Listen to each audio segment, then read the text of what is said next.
guys, it's Kina. Welcome to another video. So it is that time of year again. I cannot believe it, but we are at the end of another year. Today we are going to be doing a very detailed pick a card reading all about your year of 2023. This is going to be a juicy one. We have a whole reading here on YouTube. We also have an extended reading today, and I am so excited to get into it. But just before we do, I want to give a huge thank you to Keen, who is sponsoring today's video. I'm sure that many of you guys are already familiar with Keen, but just in case you haven't heard of them yet, they are a huge network of vetted psychics and spiritual advisors who are there to answer any questions you have. If you enjoy watching general readings, but you would like to get a little bit more insight into your specific individual situation, Keen is a great place to get a personal reading. All you have to do is create your account and you will immediately be connected to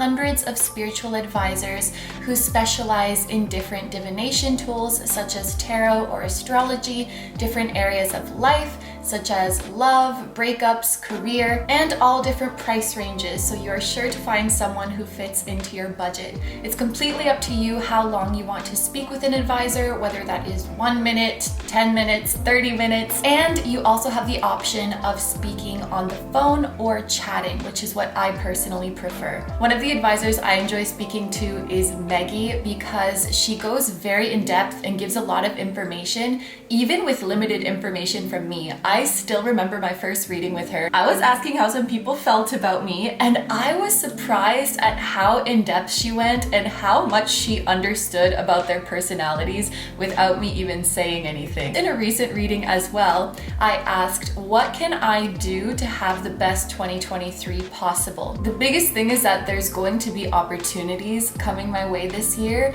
and I have to not ignore them. I have to trust myself and go for them. This time she pulled some tarot cards. I got the Wheel of Fortune and the Ace of Cups. Needless to say, it looks like 2023 is going to be about new beginnings and change for me, which actually answered another question for me that I didn't even ask. One of the things that I love so much about getting a reading from a neutral third party is that it complements the readings that I do for myself, and it adds another layer of context to them. It adds more information that I didn't see just on my own. Keen has an amazing offer for their new users where you can get your first 10-minute reading for just $1.99, which is awesome. That is up to $99 in savings. So if you guys would like to get this offer and get started on Keen, you can do so using my link, which I will have up here, as well as down below in the description and the pinned comment. It's trykeen.com/Kino. Thank you so much, as always, to Keen for sponsoring today's video.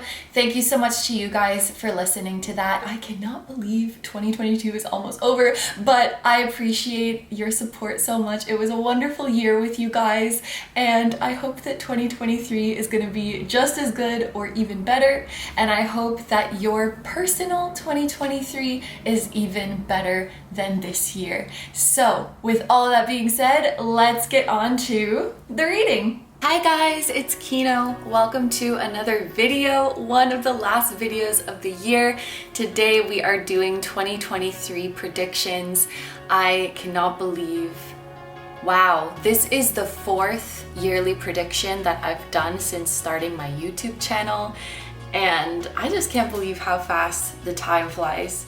This year, and just in general, I want to thank you guys so much, whether you have been here just for this month or just today or for the whole journey, however long you have been here, and whether you watch my videos every day or occasionally, or any level of support that you have given me along this crazy ride, I just want to thank you for being here and for sharing your energy.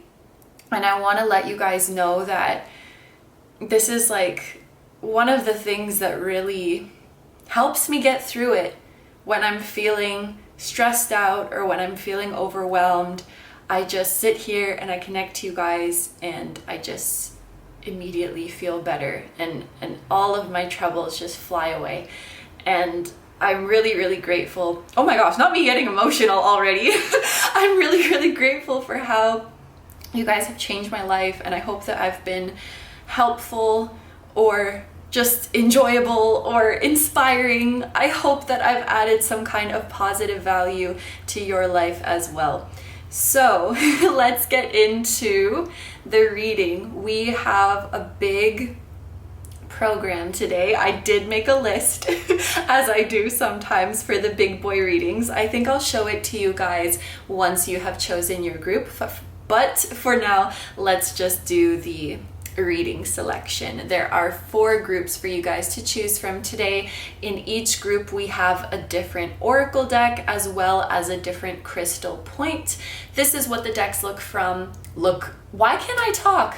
Anyway, this is what the decks look like from the back, but in just a second I'm going to show you a random card from each oracle deck. So you might be drawn to the crystal, to the back artwork, the front artwork, or the specific message or aesthetic of your random oracle card. So there's a few factors to help you pick your group. So without further ado, let's give you a close-up look at each of your options.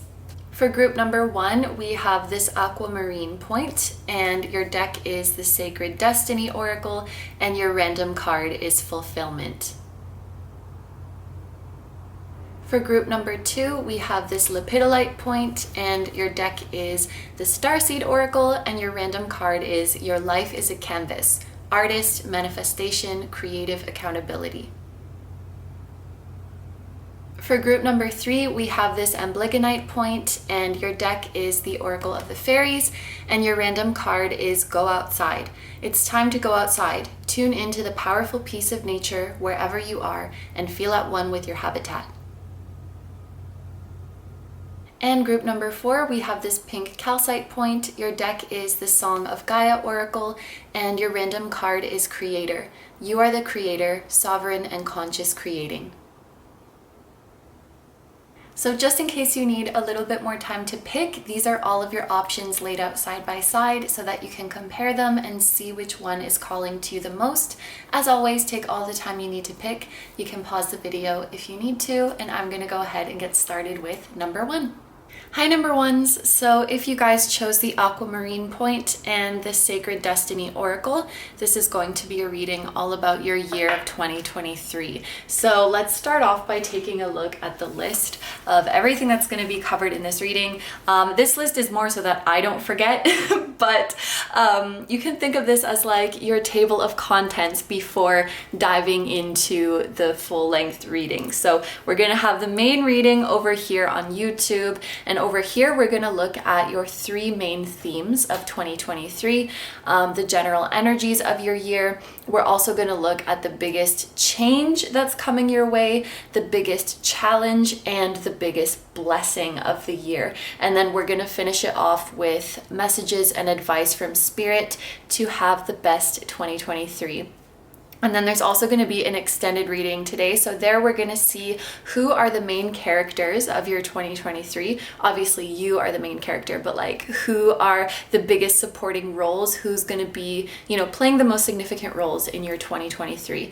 And then we're also going to see what time of the year is going to be the most transformative for you, what time of the year is going to be the most challenging, and what time of the year is going to be the most blessed, the happiest for you. And we're also going to take a look at a specific event of the year that would surprise you, that you don't really see coming. So that is our menu for today.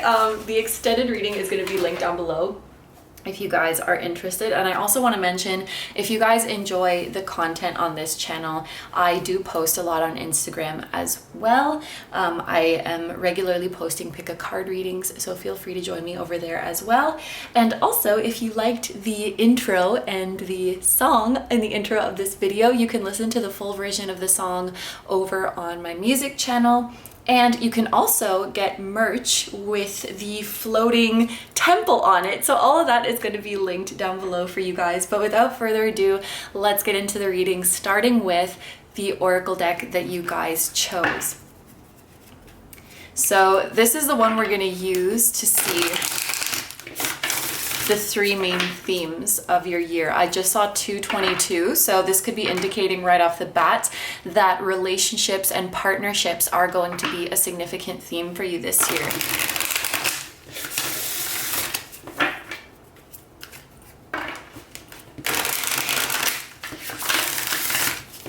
All right, so for my group number ones, what are the 3 main themes, the 3 keywords for your 2023? So we're starting off with release.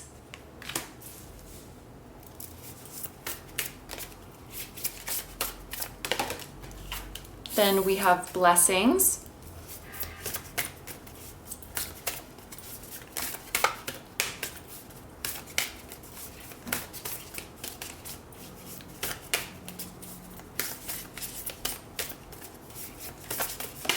And finally, we have going forward. Wow, these actually make a lot of sense together, but I'm going to also pull some keywords from my little homemade Oracle deck. So we're gonna get 3 from this deck as well. Ooh, so we have success.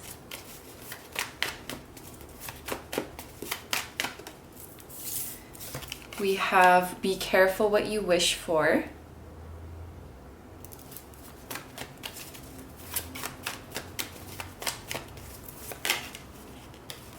And you are ready.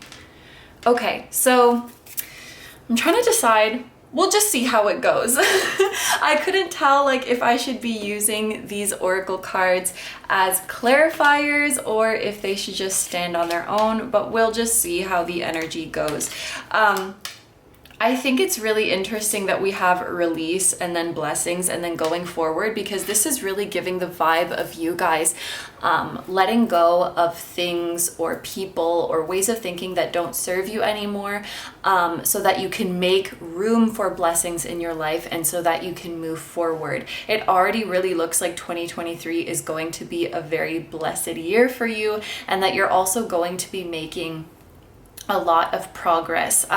Particularly I'm seeing with your personal growth, like you're making leaps and bounds towards the version of you that you want to be, or actually becoming like the dream version of you, the version of you that you are striving for. I also think, you know, with that 222 that appeared, and there's like a theme about relationships and partnerships, I feel like this is really a year where you're going to be aligning with partnerships that serve your best self. And obviously that's mutual. So you serve their best self, they serve your best self. People who are more in alignment with the type of person that you want to be. People who really honor and reciprocate your energy. So we could be developing healthier boundaries. We might be releasing connections that were one-sided, that drained us, that honestly gave us more stress than they gave us energy, than they gave us joy, than they gave us fulfillment. I think, and this is something that you guys may even be doing now, like in preparation to move into the new year, but I think we are identifying like the connections, the commitments, could be the communities, the ways of thinking, the habits that drain our energy, that don't really give us anything, that don't really have any sort of redeeming quality for us. And we're asking ourselves, in what way is this serving me? In what way is this fulfilling me? And if the answer is nothing, we are just letting that go, and we're not feeling guilty about it. There's no ifs, ands, or buts. We're just letting it fall away the same way that leaves would fall off a tree. And so this is showing the universe, I'm ready for something greater. I'm ready for new experiences, for new connections, for new opportunities that are more in alignment with the version of me that I want to be, and that are going to reciprocate my passion and my love and my generosity right back to me. Oh my gosh, this is going to be such a blessed, is it blessed or blessed? Whatever. You're getting a lot of blessings this year. I also think with release and success, there's a couple different ways that I can interpret this. The first one that came to my mind is that we might be letting go of some habits that were impeding our success, that were getting in the way. So, you know, habits that we had that maybe were wasting our time, or habits that were keeping us in a lack mentality, that were keeping us in our comfort zone. we're sort of, you know, identifying what's keeping us from our dreams, what's keeping us from our success, and we're letting go of that. But I also think this could be talking about you guys reaching a level of success that you can now release something from your life. So for example, you know, you have this job that you currently do, and then you have your dream job. And you start putting more efforts. Oh, it could be both actually. You're like, what habits or ways of thinking are keeping me away from my dream job? And you release those, you start working on your dream job, and then you become successful in it to the point that you can release, you can let go of whatever it is that you didn't really want to do, you know? Or maybe you're like moving out of your old place because you're so successful now that you can, you know, go live where you really want to live, or you can live somewhere a little bit nicer or a little bit more convenient, like, you know, closer to the places that you frequent. So your level of success might now be allowing you to let go of old possessions, old living situations, old jobs, anything that you're currently doing that like is more of a stepping stone. It's not really what you want to do. It's just kind of keeping you coasting for now. We're like letting go of those things. Now we're moving into doing what we really want to do. With blessings and be careful what you wish for, I'm thinking of When I Grow Up by the Pussycat Dolls. Obviously, be careful what you wish for because you just might get it is like an actual quote. But I'm thinking of it in the Pussycat Doll song.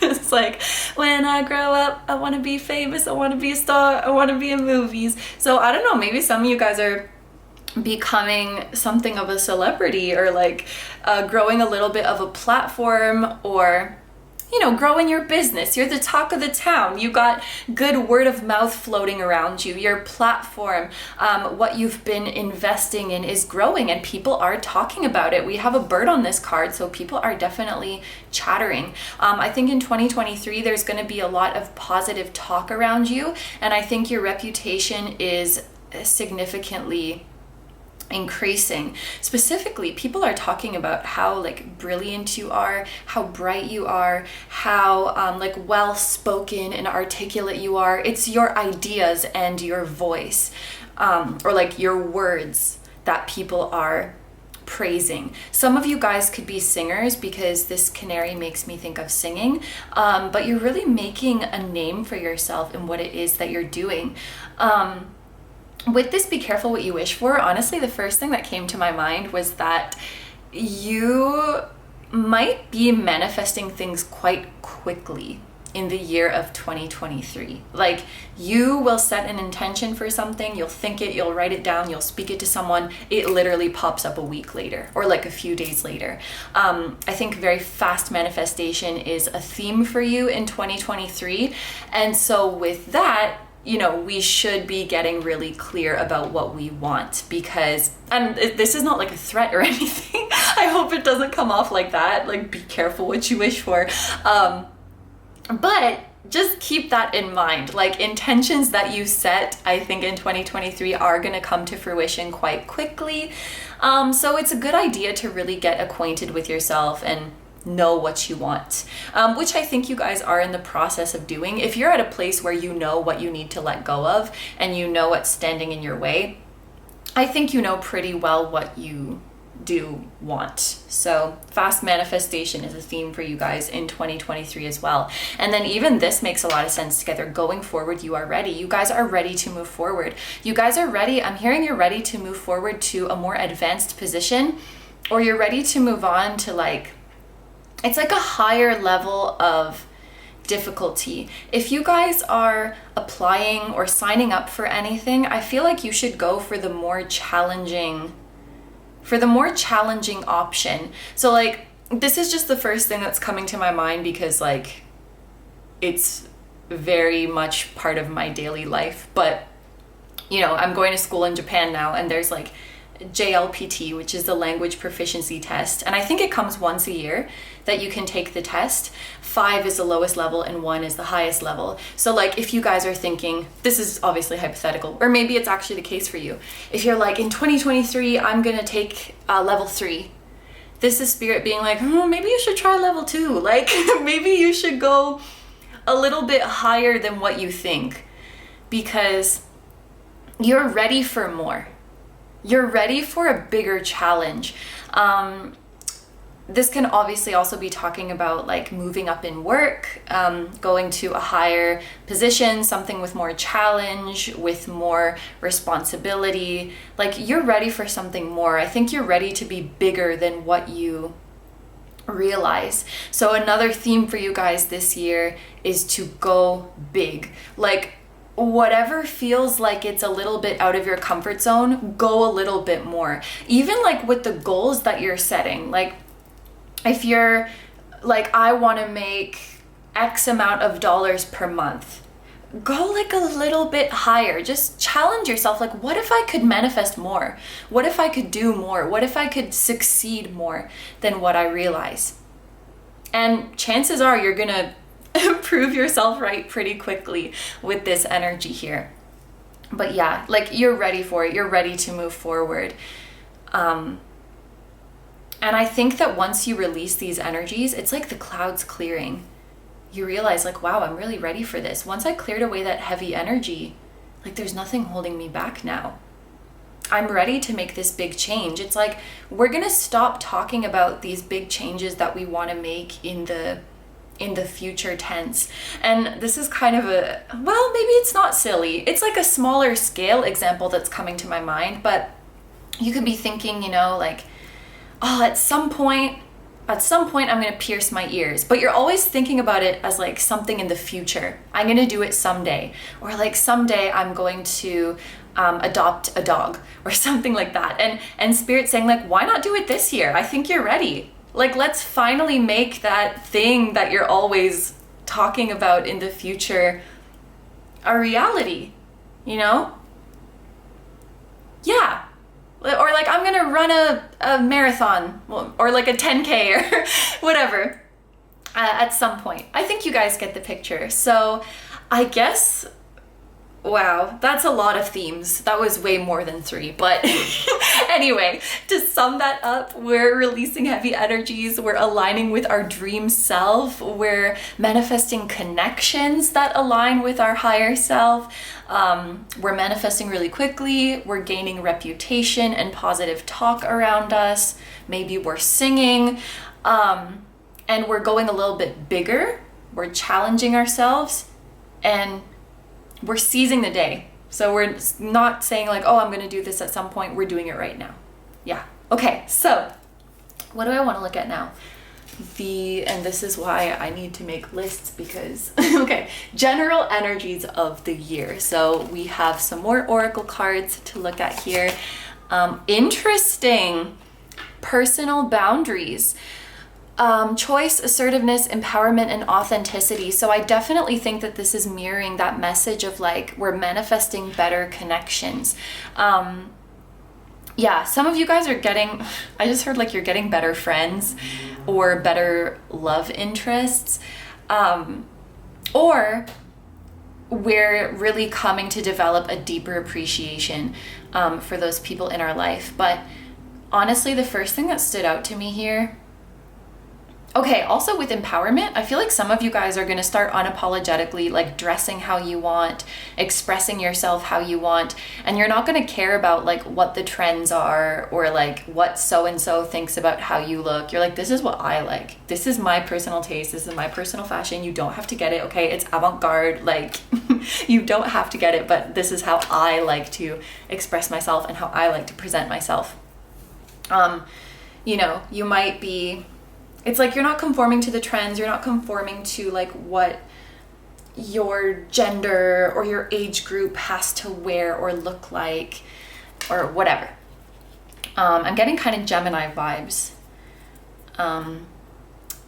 Gemini, Sun, Moon, Venus, Rising.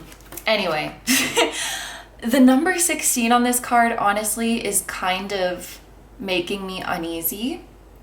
And I will tell you why. This is the number of the Tower in Tarot.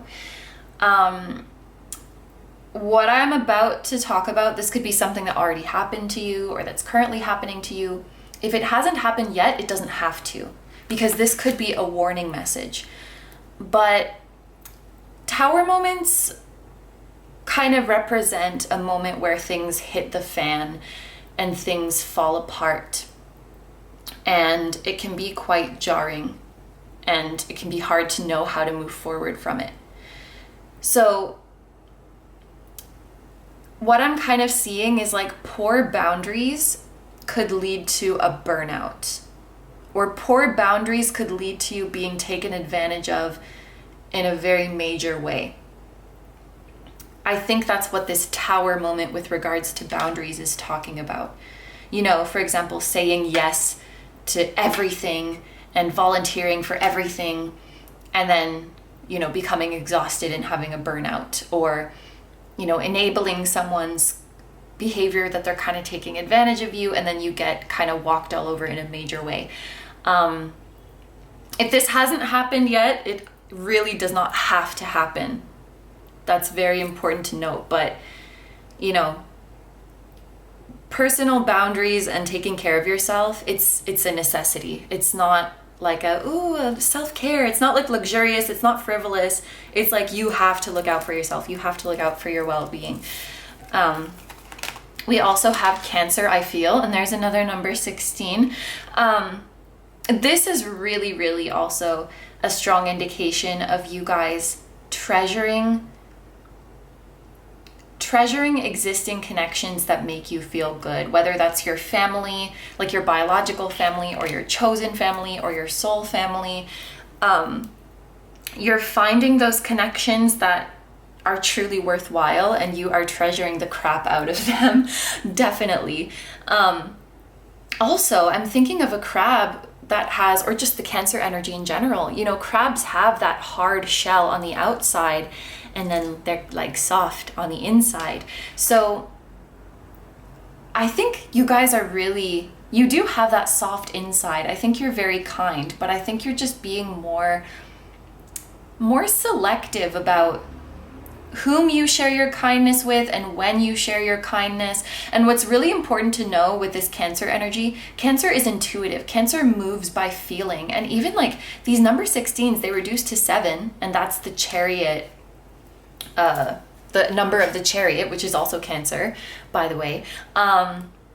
Cancer feels their way through things. So when it comes to your boundaries, there's no hard and fast rule about your boundaries. Like, you should do this much for this person, or you should do this when this person has this degree of closeness to you, or like, you should give this much when this person has given you this much. There's no rule book about it. It really depends on how you feel.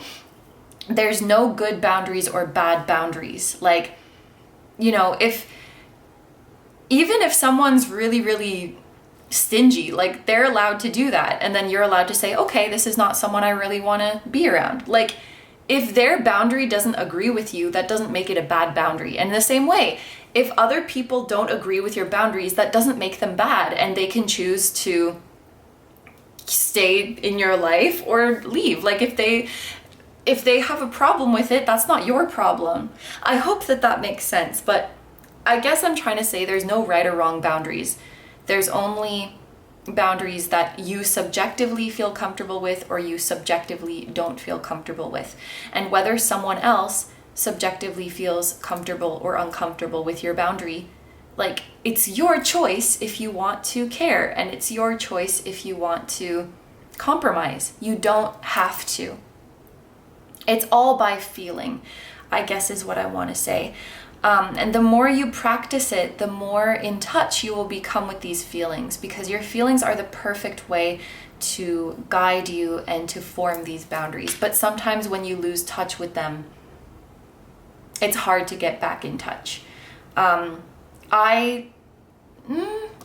Sometimes, whatever, it happens that I don't even really know what I want because I'm so used to ignoring it. So when it comes to like, wait, what do I want to do? I have no idea. And I'm like, well, wait, what do you want? And then I'll base it off of that.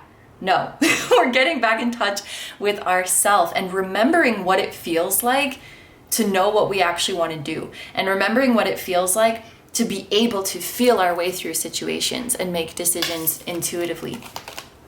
We also have, it's like the fire dragon or the flame dragon or something to that effect. and it says, have courage, you are protected. Wow. So there's some leap of faith that you guys are being called to take in 2023. This could even be like, have courage to assert yourself, have courage to set boundaries because you are protected. This can apply to so many things, like have courage to move forward because you're ready and you're protected. Taking risks and going outside of your comfort zone is going to be very highly rewarded in the year 2023. Gemini and Cancer energy has come up quite a bit. And what was I going to say? Oh yeah, that people born in the year of the dragon might be significant. And I'm just trying to remember when the year of the dragon is. Oh, it's 2000. The year 2000 is the year of the dragon.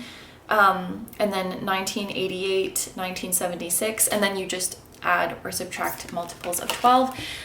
We also have vitality. You know what's interesting? Like these were 16, 16. And then of course they both reduced to 7. But like 14 reduces to 5 and 32 reduces to 5 as well. Taurus is and Sagittarius is, Sagittarians, people with Taurus and Sagittarius placements could be significant to you guys as well. I just realized this literally has Taurus on it. But yeah, we have vitality. There's definitely physical energy. You guys have a lot of physical energy in the year 2023, which makes sense because you're clearing away things that drain you. You're expressing yourself, which really energizes you. You're taking risks, which I think is going to energize you. You're successful. These are all things that are really going to charge you. And then these figs making me think of fertility because it has a lot of seeds in it. And I feel like that's even a thing that like figs are good for, I hope I'm not making this up, but I feel like I remember reading somewhere that figs are like good for men and it makes them like fertile, or it makes their like seed more healthy or something like that. Anyway, fertility might be another theme of 2023, whether that is like you having a child or whether that is, you know, just the seeds that you're planting are really bearing fruit. The word vitality reminds me a lot of the sun, like the energy of the tarot card, the sun. This also likely means that we are full of creative inspiration this year. So we're full of new ideas, and if we act on those ideas, they will bear a lot of fruit for us. With Sagittarius energy here, like this number 14 is making me think of temperance, and then 32 or 5 was making me think of the Hierophant. So you guys might be pursuing some sort of education, or you're like gaining a new qualification, such as like, you know, passing an exam that makes you more employable, or that makes you more like, what is it called? More credentials, more reputable, more marketable. You know, you have that title, you have that qualification. I think you're becoming a lot more knowledgeable, and well, you're already intelligent, but you're like really using that to its fullest potential this year.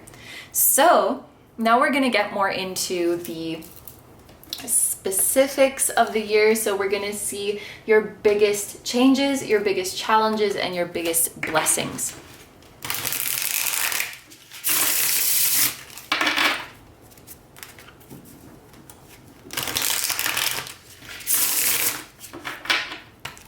Okay, so we're going to start with group number 1's biggest changes. We have the Wheel of Fortune.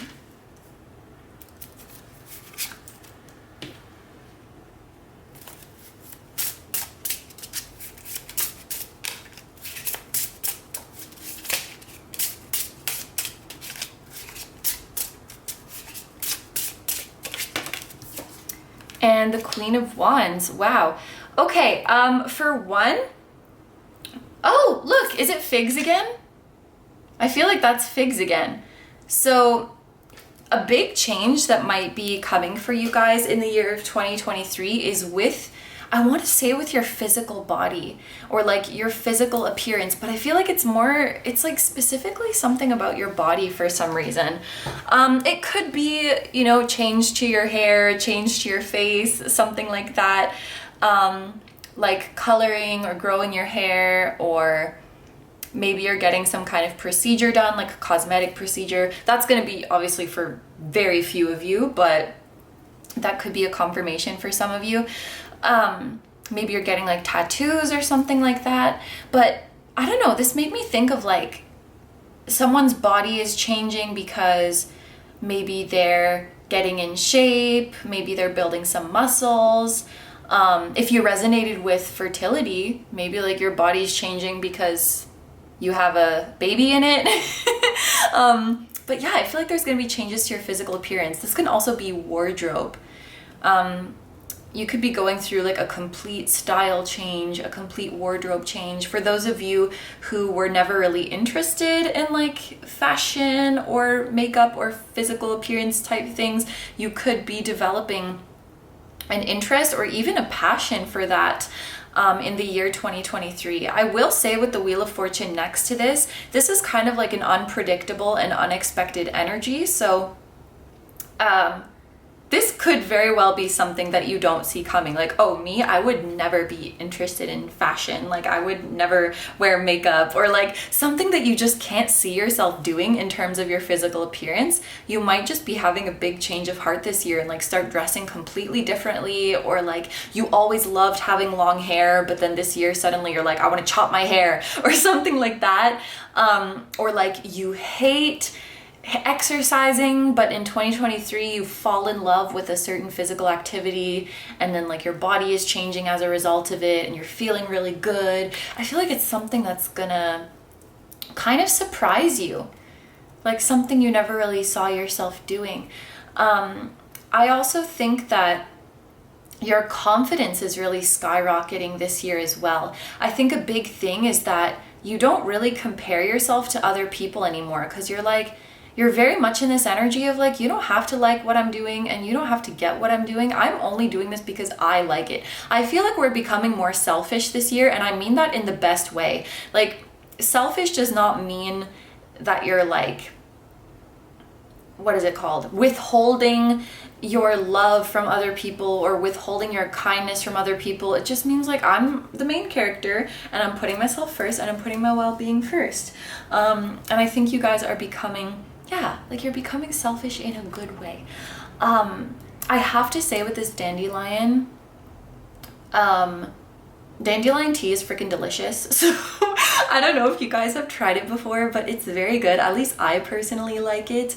And I heard it's good for your liver. So like, I don't know, maybe your liver wants a little bit of love and care, especially for those of you who drink.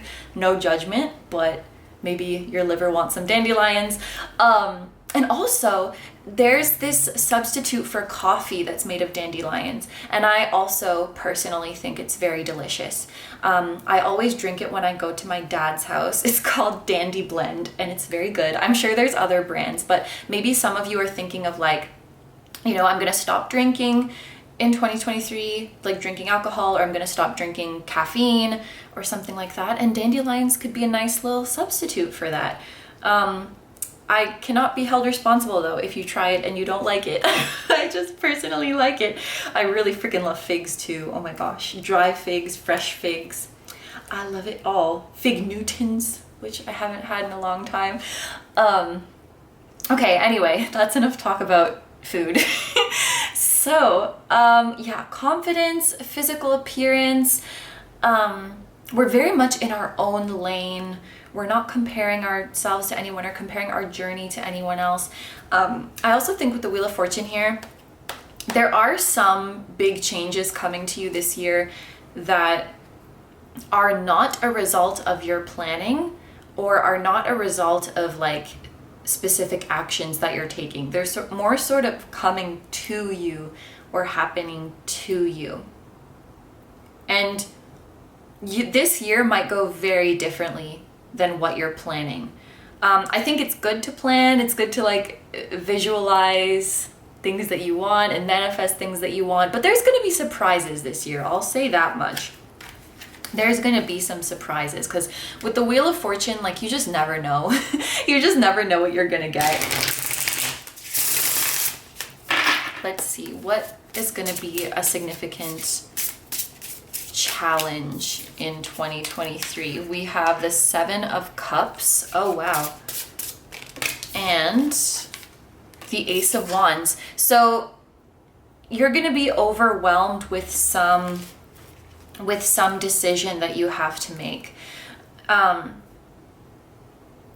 We have the Page of Wands at the bottom of the deck, and I only mention this because before I started shuffling for this part, the Hierophant was at the bottom of the deck, and I was like, I don't know if I should mention this or not, but I feel like it might be relevant. You're kind of at the beginning of a new journey, maybe professionally or educationally or creatively, in 2023. And this is sort of a time for you to, this is really all about like thinking about who you want to become in the long term. And I feel like something this year is going to feel overwhelming, like a major decision that you have to make. And I guess if I could give some advice, this kind of feels like the more you think about it, or the more you try to, you know, I'm sure, does everybody have this experience? I know I certainly have. You know, when you're like really invested in a situation, like really emotionally invested, or you're really confused about a situation, and you're like watching a bunch of tarot videos or like asking people for advice, but it's like the more you do that, the more confused you get. I feel like this is one of those things where like the more you, for example, like do readings or watch readings or like ask what other people think, it's just going to become more confusing. Usually with the Seven of Cups, we need to do practical research to help us make a better decision. So it's like if you're overwhelmed with, because you're going to have options, definitely. You're going to have a lot of options, like for the direction you can take your business in, or the direction you can take your creative projects in, or like your education path. And it's like, oh my gosh, I don't know, what am I going to do? And the thing is, you guys are so talented, so like you would be good at any of them. So when it comes to like which one would I be best at, it's like, man, all of them. Like, you're just good at everything. And I think it comes down to like, it'll really come down to like what makes the most sense. And I think if you do thorough and practical research about your options, you'll be able to see like, oh yeah, that sounds like something I would like. That doesn't sound like something I would like. And this is also about like illusions and fantasies and, you know, having this lofty, fantastical idea about something when really that's not the case. You know, so this is just a hypothetical example, but someone might think like, oh my gosh, being a model is so glamorous. Like, I would love to do that. But then when they look into the truth, the reality of the modeling industry and like how hard it is to be a model, I've heard that unless you're a really, really big, really famous supermodel, it's like pretty hard to make money and like you don't get a lot of help. And obviously there's a lot of pressure in the industry as well. So I think if you guys are overwhelmed with options, if you do this kind of research, it's like a process of elimination, because there will be things that you think, oh my gosh, this would be so amazing. But then when you look into it, you're like, oh wait, that doesn't sound very good, never mind. And then you're able to eliminate it.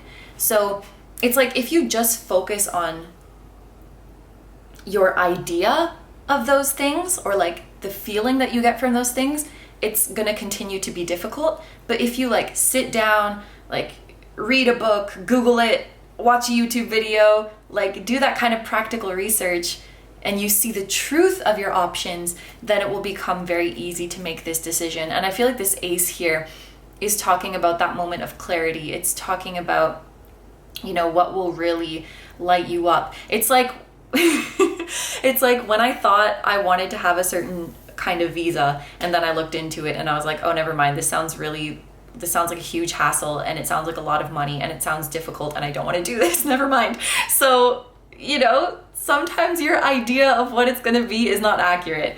So anyway, I think doing that research could be challenging. Basically time consuming, but it will bring you the clarity that you need. So let's see, finally, your biggest blessing. Ooh, we have Judgment. And the, oh, Judgment and the Ten of Cups. You're getting back to something or someone that you really, really love. Judgment right off the bat made me think of a reconciliation that deep down your soul knew was coming. So this is either like a connection is coming back into your life, you know, a reunion, a friendship is rekindling, or like a separation is coming to an end. We're like patching things up with a family member. This could be so many things. This could also be like a hobby or a passion of yours, something that you've kind of left aside for years and you're finally getting back to it. Something or someone you love so much is re-entering your life, and it's going to make you very, very happy, and you are not romanticizing it. You know, sometimes like you miss someone and you're romanticizing the memories and the past connection, and then when they come back, you're like, oh, like it's not the way I remember it, or it's different now. This is not the same. This is like, you have not been romanticizing. Like all of those happy memories you have, that's what you're gonna get back from it. You're gonna love it or love them just as much as before. It's going to be just as sweet as before. For some of you, this could even be a musical instrument because this tiger has a horn. Yeah. Maybe, and also like, I know tigers are not a pet, but I'm thinking of cats. For some of you, this could be like you used to have a pet many, many years ago, and like either maybe you weren't living in an appropriate house. Maybe you had a roommate who was allergic to cats and now they're out of the picture so you can get a cat again. Or like you were dating someone who hated cats and you're like, oh, thank God they're out of the picture, now I can get a cat again. Or maybe you tragically lost a companion animal and it was like too painful for a really long time to think about getting another one, but like you're finally back to it. I'm just using animals as an example. This can really be anything, but it's like for some reason this has been out of your life for quite some time and it's coming back, and like you're remembering how much you missed it and you're remembering why you loved it so much, and it's like, it's even better than you remember. That's so sweet. Okay, so speaking of cats, the last deck we're going to use, I'm so excited for this. I actually forget what this oracle is called, but it's something about spirit cats. So we're going to use this to get some advice from spirit for you to make the most of your 2023. Oh, we have Bliss. Meet Camellia. Oh, that's a really nice name. She is in full bloom, radiating delight. When something challenging happens, we often ask ourselves, what can we learn from this? Camellia is here to remind us not to overlook the possibility that some of life's most poignant lessons come from moments of ecstatic bliss. I love this. This is actually a big lesson that I learned this year. What makes your body, mind, and soul ring with joy? How can you connect to the golden thread of meaning and let it weave its way through your life? This is an invitation to embrace all that is marvelous in your life. Let bliss overcome you as you bask in the limitless love of a million sunrises. Oh my gosh, Camellia, that is so sweet. And I don't know if I want to put it down like this. Let's put it down like this so that you can see Camellia. But this is about committing to your joy, following your joy. And like I said, this is a lesson that I learned this year because for some reason, like my default is to analyze my limiting beliefs, to analyze my insecurities. Like where does this fear come from? Where does this limiting belief come from? Like what can this teach me about myself and blah, blah, blah. And I actually had a life coach in the first half of this year who is amazing. And even though our sessions ended months ago, they still continue to teach me and to ring true, like, as I move through my life. And it's like, why don't we analyze your joy? Like, why don't we analyze what makes you happy? You know, rather than always being like, what is it that triggers me about this event? And like, what is it that's making me insecure? It's like, what is it that's lighting me up right now? What is this emotion? What am I feeling right now? And how can I create more of this in my life? I guess it's like shadow work in the opposite direction. Light work, I guess. And then let's get another one. Also, by the way, I used to have a cat named Alice. And when I first got this deck, I shuffled it and the card that came out, the cat was named Alice. And it was so emotional. Okay, I don't know if any of you guys have a loved one named Camellia or like Camille or something like that, or Camila, whether it's a human or an animal. Maybe this is them coming through. And then we also have synchronicity. Meet Lexi, like Lexi the Leo. Oh, and also my current cat, whose name is Baffy, when she came to us, because she was a rescue, her name was Lexi. And we were like, nah, she's not a Lexi. And then my grandpa decided that her name should be Baffy. We think that maybe he was thinking of the name Buffy, but we went with Baffy, and it suits her much more. Anyway, meet Lexi. She passed into our world through the divine nexus of a series of unlikely events. She arrives at the precise moment when she is needed most. As if answering a silent prayer, she appears with a perfect and sweet antidote to our fears and struggles. You will not know when she is coming, but when she arrives, your heart will open, the air will sparkle, and your world will awaken with new life. Coincidence? Maybe. A beautiful mystery? Certainly. Watch for her paw prints as they glimmer and meander through your life. Ooh, so paying attention to synchronicities, but also, this is something I think about sometimes. When you receive signs and synchronicities, yes, it could be indicating to you something that's going to happen, but it could also be a call to action. So like, let's say you have a crush on someone named Lexi, and you're thinking about Lexi, and then you look up and it's 2:22. And you're like, oh my gosh, this means that I'm gonna be with Lexi. Yes, it could mean that. You very well could be with Lexi, but what if that synchronicity is also, it's not just telling you this is what's gonna happen, but it's like giving you a green light. Like, you should act on what you're thinking right now. You should act on what you're feeling right now. So taking more of an active role and like participating with the signs and synchronicities that you're receiving, I think could help you have really the greatest, well, obviously it's going to be the best 2023 you ever have, because it's probably the only 2023 you're going to have. Maybe you can reincarnate in this year again. I don't know the rules, but anyway, let's take a look at some tea leaf cards now to close off this reading. We have Teapot, deep friendship with someone of the same sex. Woo! There's dandelion tea, I'm telling you. Or like, if you guys are trying to get off of caffeine or something like that, rooibos tea is really good. It's rooibos tea is decaf. Corn tea is really good. Barley tea, burdock tea. I don't know how available these are in other countries. Also, I think jasmine tea has less caffeine than like green tea, for example. We have December. So that could be an important month this year, or someone born in December could be important. We have Star, guaranteed success, of course. So success is coming up twice. And yeah, like with Star, when I grow up, I want to be famous. I want to be a star. I want to be in movies.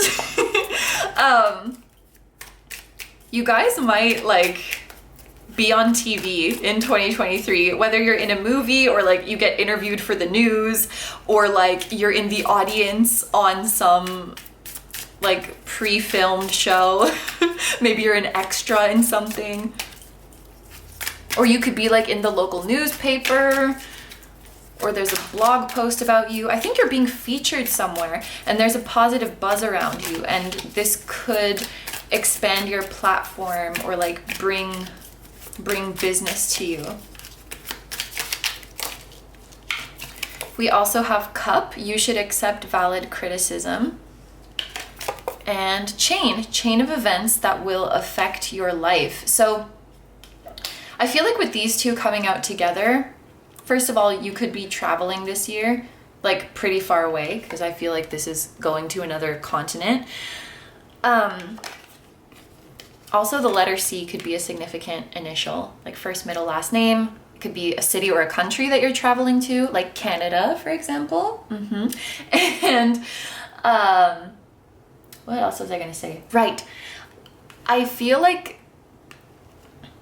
being able to look at yourself honestly, and remember, this says valid criticism. So like people just like pooping on you or like saying mean things, like I don't like this, that's not valid criticism. But this is talking about constructive criticism. So being able to look at yourself and your work objectively and listening to constructive criticism could be like the first step that leads to a chain of events that will make you very successful.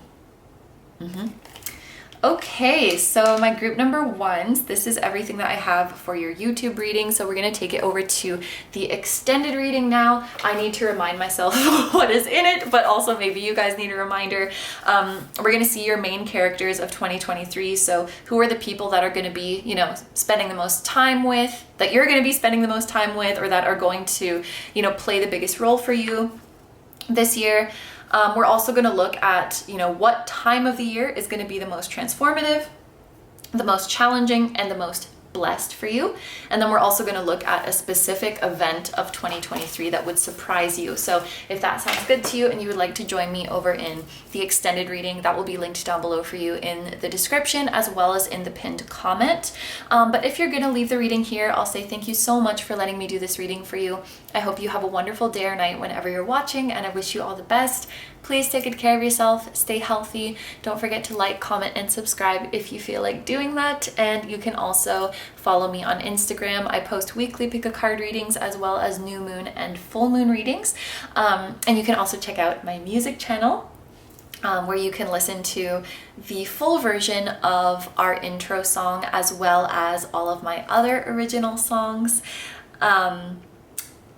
Yes, thank you so much for being here. I truly appreciate your support. I'm sending lots of love to you and to your spiritual team, and I'm wishing you guys an amazing 2023, and I will see you guys in the next one. Bye bye. Hi number twos, so if you guys chose the Lepidolite point and the Starseed Oracle, this is going to be your reading all about your year of 2023. So let's start off by taking a look at our list of what's going to be covered in this reading. This is mainly so that I don't forget, but it's also like your table of contents so that you know what we're getting into before we dive into this big boy reading. So we're going to start with the main reading here on YouTube. We're going to be looking at the 3 main themes of the year. Group 1 kind of had more than 3, so take this with a grain of salt. The main themes of the year, the general energies of the year, the biggest changes, biggest challengings, and biggest blessings that will be coming your way in 2023. And then finally, messages and advice from Spirit so that you can have the best 2023 possible. And then over in the extended reading, we're going to see who are the main characters of 2023, other than yourself, of course, because obviously you are the main character. But who's going to play the most significant role in your life this coming year? Who are you going to be spending the most time with? And then we also are going to see what time of the year will be most transformative for you, what time of the year will be most challenging, and what time of the year will be most blessed for you. And then finally, a specific event of the year that would surprise the current you that you don't really see coming right now. So that is the menu for today. The extended reading extended reading will be linked in the description as well as in the pinned comment. And I also want to mention that if you enjoy the content on this channel, I do post pick a card readings on Instagram frequently as well, so feel free to join me over there too. And if you liked the intro of this video, you can listen to the full length version of the intro song over on my music channel, and you can also get merch with that floating temple on it. So all that's going to be linked down below, but without further ado, let's get into the cards. So we're going to see the main themes. Maybe there's going to be 3, maybe there's going to be more. We'll just have to see, but I am going to pull 3 cards from this Starseed Oracle that you guys chose.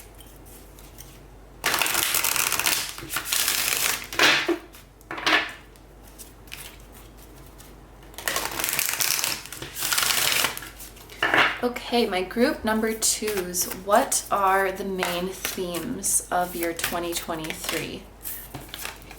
So we have the blue flame, spontaneous awakening, activation, and integration time.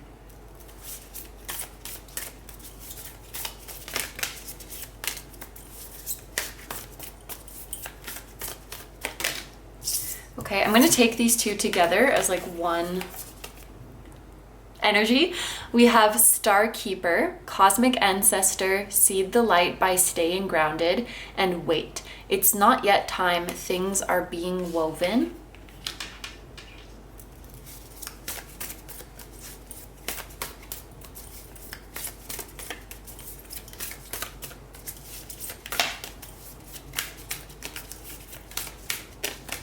And then we also have karmic relationships, Orion energy, polarity, soul growth, and conflict. And then I also want to take a few oracle cards from, well, not oracle cards. Well, they kind of are, but they're just my little homemade cards to further clarify on these ideas.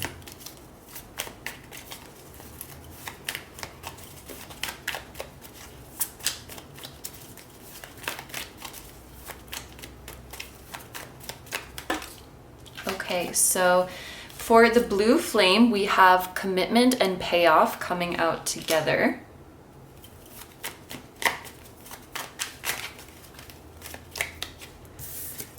For Star Keeper and Wait, we have soul family.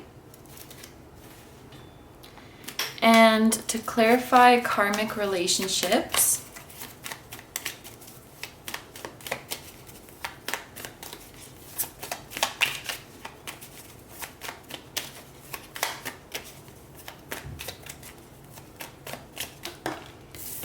we have health. Okay, wow. So you're definitely, oh my gosh, and I just saw 444 when I looked up at the camera. So this means that you are divinely protected.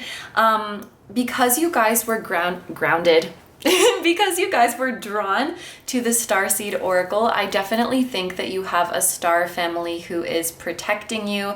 It's funny that I had that slip about grounded. Maybe your star family is helping you to be grounded right now. I think that one thing with star seeds is that Earth can feel kind of unfamiliar, and it can be hard to ground yourself here on this planet, on your physical vessel, because you're used to a way of being that is so much more fluid and that is so much greater, and you're used to a world and an environment that is very different and that is often lighter. Like there's more light there, but also lighter weight. And I don't know, I feel like Earth is not the most advanced civilization of them all. You might be coming from a place where things are much more fluid, much more easy, much more loving, much more spiritually advanced. And so Earth can feel kind of uncomfortable. But I do feel like you have a very significant mission here on Earth. And in the year 2023, you're going to be discovering what this is, or you're going to be taking very significant steps towards this. But your star family is saying, in order to do this, we need to ground you on Earth. I feel like this is where you're really getting familiar with your mission here on Earth and acknowledging like it's no mistake that I'm here. I chose to be here. 1, for my personal individual growth, for the lessons that I can have here, and 2, to make Earth a better place. to light up the earth, to help the earth with ascension. Like, it's no mistake that I'm here. The number 444 means that you're in alignment. It means that you're on the right path and that everything is happening how it's supposed to. And I want to tell you guys, if you've ever felt like just uncomfortable here on earth, or felt lonely here on earth, or felt like you don't belong here, or if you've ever felt uncomfortable in your physical body, I feel like a big theme of this year is grounding. So you're going to feel really at home here on planet Earth. You might be finding, no, I feel like it's more of an inward thing, but you might be finding a place on earth, like finding your happy place, finding a place where you feel you really belong, whether that is a city, a country, a continent, whether that is somewhere close by or somewhere far away. I think you're finding your physical environment where you feel really like happy and content, but also aligned, like a place that gives you energy. I think you could be spending a lot more time outside this year, spending a lot more time in nature. And similarly, you might be spending a lot less time online, or like a lot less time on your devices, and just really like here in the physical world. I just feel you being a lot more grounded and a lot more present. So right off the bat, grounding is a big theme for this year. Security and comfort, especially feeling safe in the world, feeling like you are protected, feeling safe in your body, feeling like you can trust your body. So you could be improving your physical and mental health a lot this year as well. As someone who struggles with anxiety, I definitely know the feeling of like not being safe in your body. Like being afraid to leave the house because what if I have a panic attack in public, and feeling that fear of like my body is so unpredictable, and feeling like you can't control what it's going to do. If you guys go through something like that, I really, really feel for you, because I would not wish that on anyone. It's like the worst feeling that I've ever felt. But anyway, all of that to say, I think you're coming to feel comfortable in your physical vessel, and like you can trust it, and that it's something predictable for you. So you're finding ways, for example, to calm yourself down, like effective ways to calm yourself down, effective ways to focus, effective ways to come back to your body when you kind of feel yourself drifting off, and, you know, feeling comfortable there. And then again, like your physical environment, you could also be making changes to your home to make it feel more safe and more comfortable for you, whether that's like certain colors that you keep in your home, or even like the way furniture is placed. I feel like the direction that you're sleeping in could be significant. You might want to change the orientation of your bed. Oh my gosh, I think maybe it's different for everyone, but I think I read recently that the ideal position for sleeping is with your head facing south. Please feel free to correct me if this is wrong. I might not be remembering correctly. But maybe it depends on what you want to do. But anyway, all of that to say, physical environment, physical body, we're finding that comfort, we're finding that safety. We're getting in touch with our mission here on Earth. Or if you already know what that is, we're taking big steps towards that. We're definitely going through some sort of spiritual awakening or psychic awakening in the year of 2023. We have activation here, so there could be new psychic abilities that are opening up for you in the year 2023 that you don't have yet, or even that you don't know about yet. So like psychic abilities you didn't know you could have, or even that you didn't know existed. Maybe I don't even know if they exist. With integration, we can see there is like a blue being and a red being here. So this could be like the integration of your feminine and masculine side, but also like the integration of your starseed self and your human self. You know, you're not one or the other, you are very much both, and you are here in this human experience to be a human. Like you're here to be both.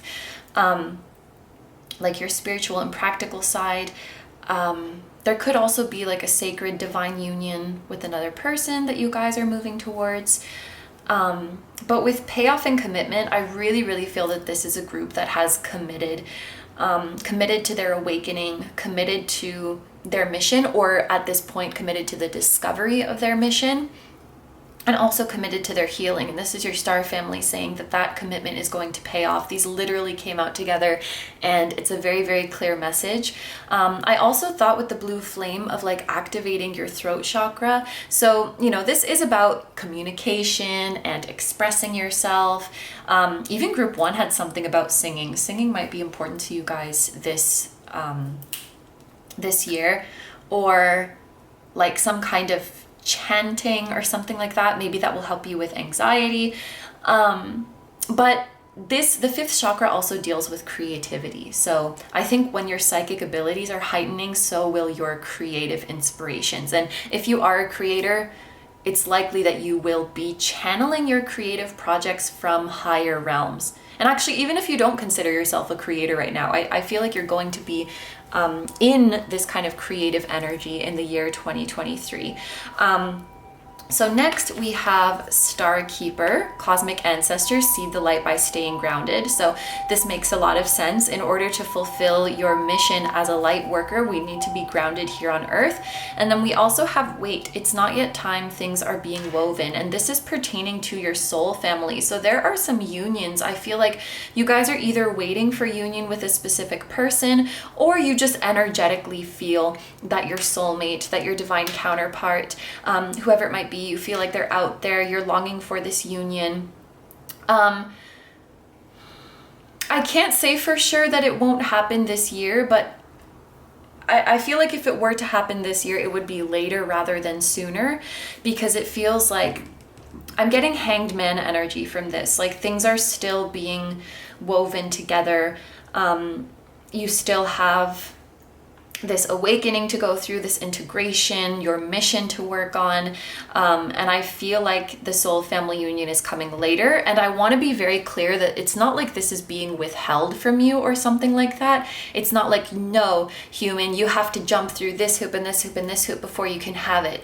It's just the way that things are playing out.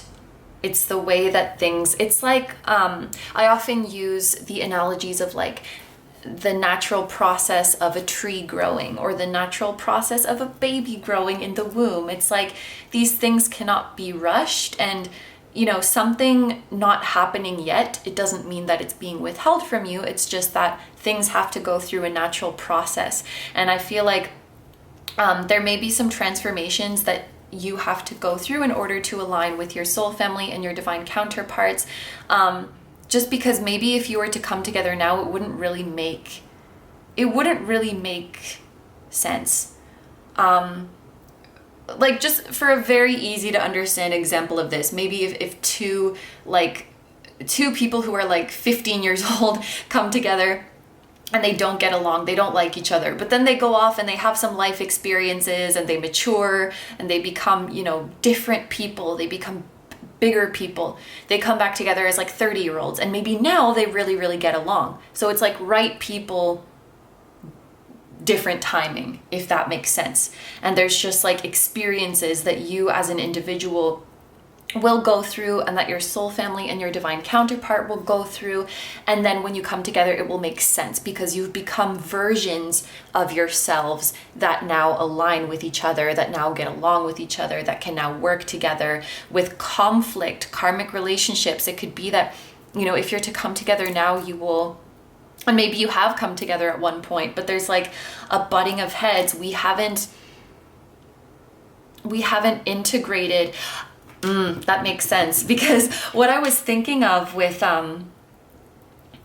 soul growth, conflict, polarity, there's a part of you in the year 2023, and this goes along with your integration as well, but realizing that the things that trigger you in other people, or the things that annoy you in other people, is really showing something within yourself, like a part of you that wants to come out, or a need that wants to be met. And I can use myself for an example. It's kind of maybe, well, I'll call myself out a little bit. I used to like judge or be annoyed, and I still do it sometimes. It would like trigger me, or it would annoy me if someone was having attention-seeking behavior. or someone was like looking for attention. I didn't you just want attention. Like, yes, humans need attention. Humans like attention. Like, why does that bother me? And I realized that I had a wound about like being ignored, or I had a wound about not getting attention. And when I saw people seeking attention and it annoyed me, I would go so far the other way because I wanted to distance myself. Oh, I'm getting emotional. I wanted to distance myself from my inner child who wanted attention so much, because I felt like that part was so bad that when I was in social situations, I would literally do nothing to bring attention to myself. I would just sit there quietly and not do anything. And I thought that that made me like superior or cool. Like, oh, I don't need to be involved in this social situation where like we're trying to impress each other. Like, I'm just gonna sit here quietly and cool. But no, deep down, I want freaking attention too, because that's literally being a human. So I think we're realizing this year, like, look at what annoys you in other people, or look at what triggers you in other people, because it's probably a part of you that you want to express as well, but you don't feel like you can. Even like getting annoyed at people who are cringe. It's like, wouldn't you love to be free like that as well and express yourself freely and not care about judgment as well? So anyway, I think that's the integration that's going on. So like in my case, I'm going to integrate my inner child who wants attention and say there's nothing wrong with wanting attention. And then once I integrated that, I won't butt heads with the people I'm meant to come into union with. I hope that makes sense. But this integration and this, addressing your inner conflicts is a step to prepare you to become the version of yourself that you will be when you come into alignment with your soul family and your divine counterpart. So I would say later this year, or maybe even the following year, but we're definitely not rushing this process. We're cultivating health within ourselves so we can have healthy relationships. So that was a mouthful. I'm gonna drink some water. And now we're going to look at some additional oracle cards to look more into the energies of this year. Ooh, so we have intelligence, education, knowledge, perception, and flexibility. Right away, I was drawn to the number 45, which reduces to 9, and this is a number that makes me think of psychic abilities. It also makes me think of healing. So reading self-help books might be very beneficial for you guys this year. And if you don't know what book to read, it will find you, because here again we have psychic abilities. We also have, this is crown chakra energy with this purple border. So that's downloads, that's things popping up to you out of nowhere. So if you don't know what books to read, they will find you. They will like hit you in the face. I was just watching like a YouTube video, and the YouTuber mentioned a book that they recently read, and I was like, oh, that's it, I have to read that. And I just like got it right in that moment. It was like this. So don't worry if you don't know the material, it will find you. But of course, I also think, well, this is also you in communication with a higher intelligence. You're definitely going to be in communication with higher beings this year, and you probably already are, but you might not realize the extent of it. But I also think that this could be speaking to you, like educating yourself more on topics that you're passionate about. So you could be becoming a big bookworm, or even more of a bookworm if you already are. You could be really into like documentaries or ebooks or educational podcasts, just learning more about the things that you're interested in. So for example, if this was me, maybe I'm like reading books about tarot, and just becoming more of an expert on the things that you do or the things that you're interested in. This could also be you going back to school or advancing on your educational path, and more consciously choosing to like consume things that make you think and that stimulate you mentally.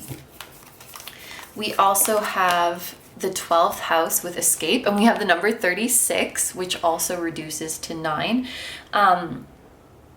Very vivid dreams for sure. It's funny because I was reading, I'm going back to the sleeping direction thing. So my bed, my head is in the north and my feet are in the south, which is opposite of what the articles say you should do, but my room is literally so small that I cannot move my bed. Probably can't move it without disassembling it. But please correct me if I'm wrong, because I could be remembering this incorrectly. And I think it comes from Ayurveda, that the only people who would have their head in the north is like a dead person.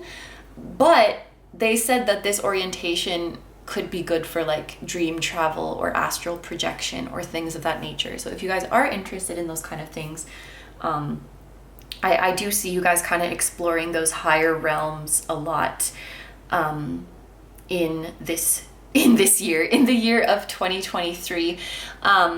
Very vivid dreams, prophetic dreams.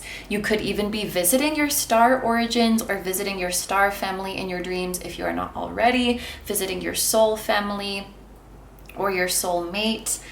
I also think that you're finding like healthy ways to unwind and healthy ways to cope with stress.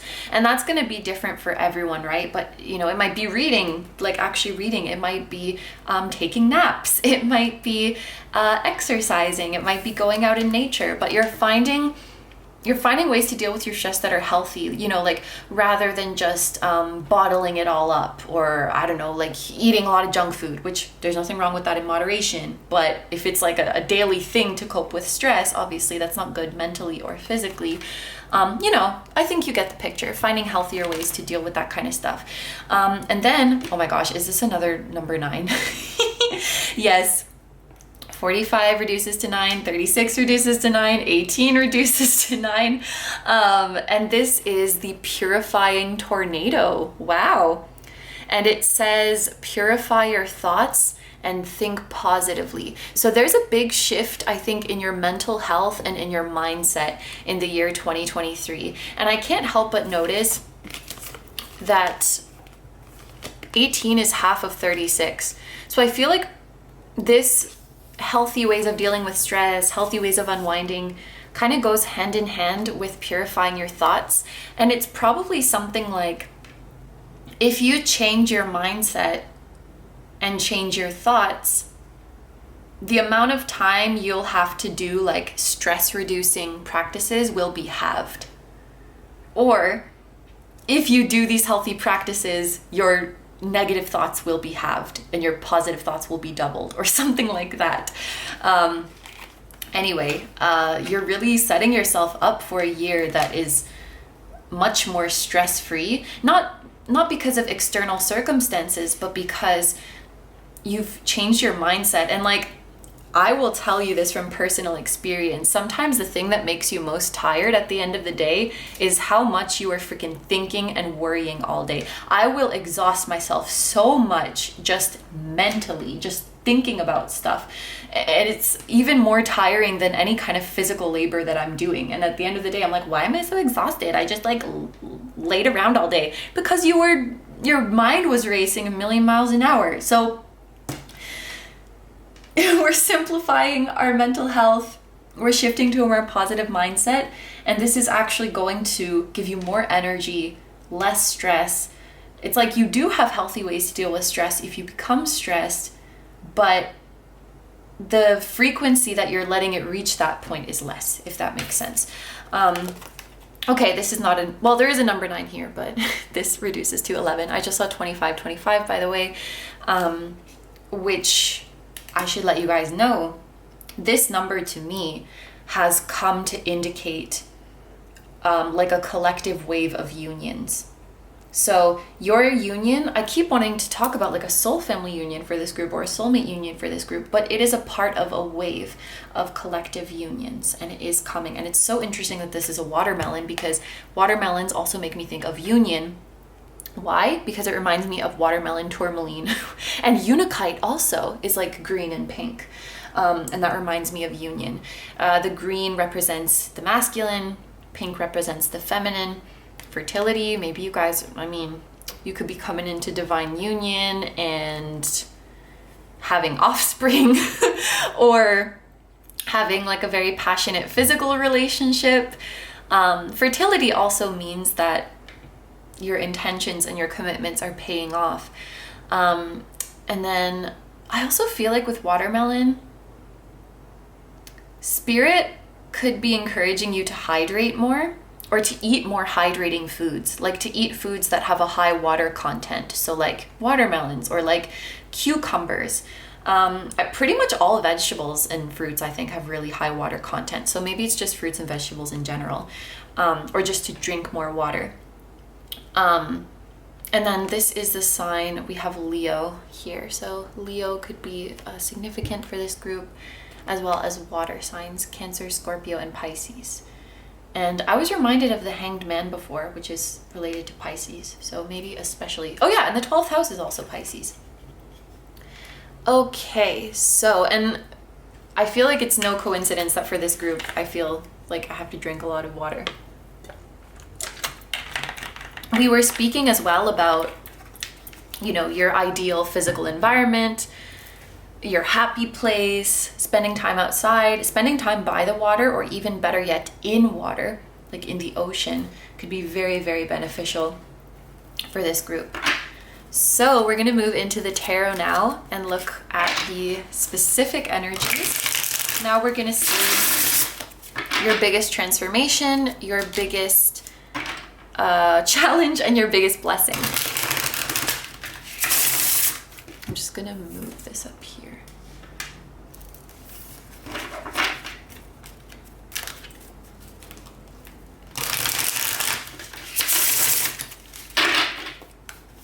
Okay, my group number 2 is your biggest transformation. We have the 8 of Swords.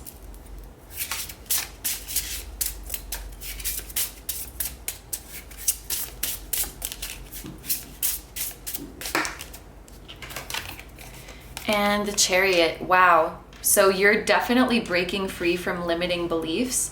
Yeah, this is like holding yourself back, like the mental restrictions that you place on yourself, and this is freedom.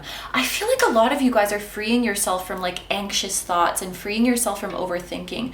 You're also freeing yourself from overanalyzing, and in the year of 2023, you're gonna be able to just like have a gut feeling and act on it like immediately, because you know that it's right, it feels right. I feel like you guys you have a very strong intuition, and it always guides you to the right place.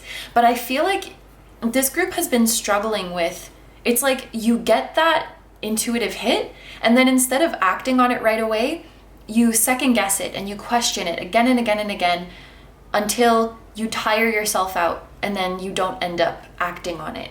So it's like,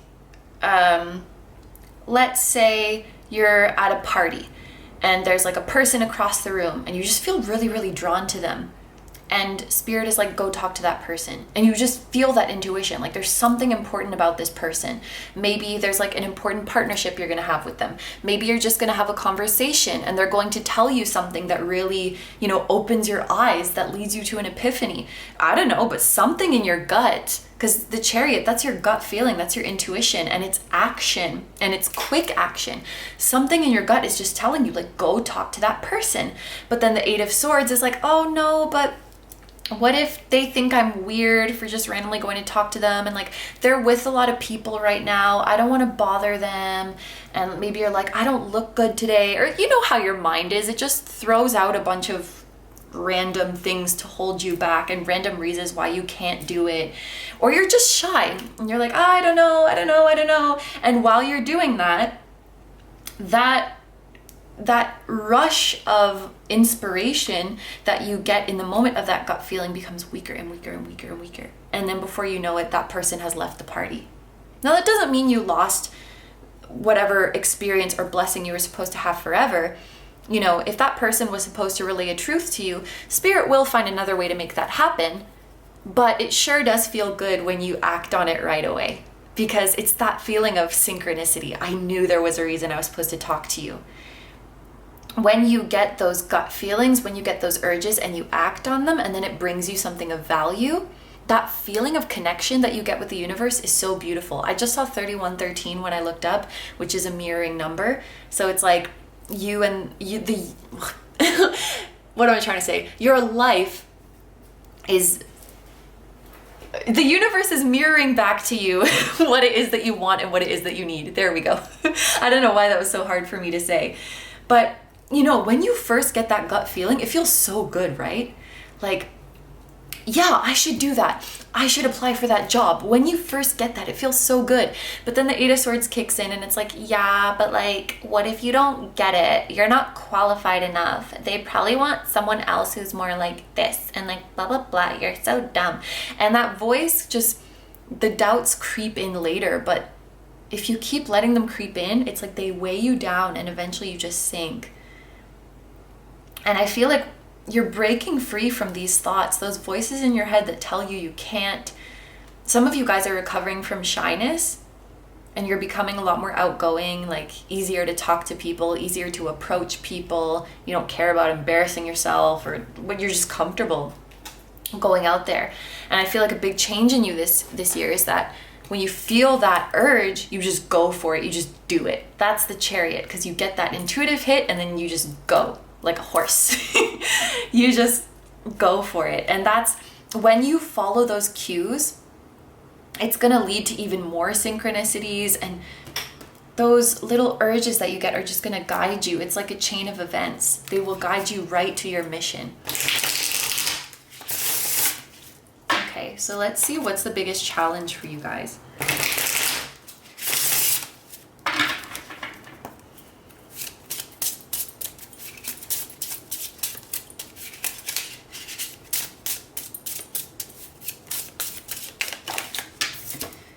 We have the Nine of Swords, which makes sense because this is also like, you know, mentality, anxiety, overthinking.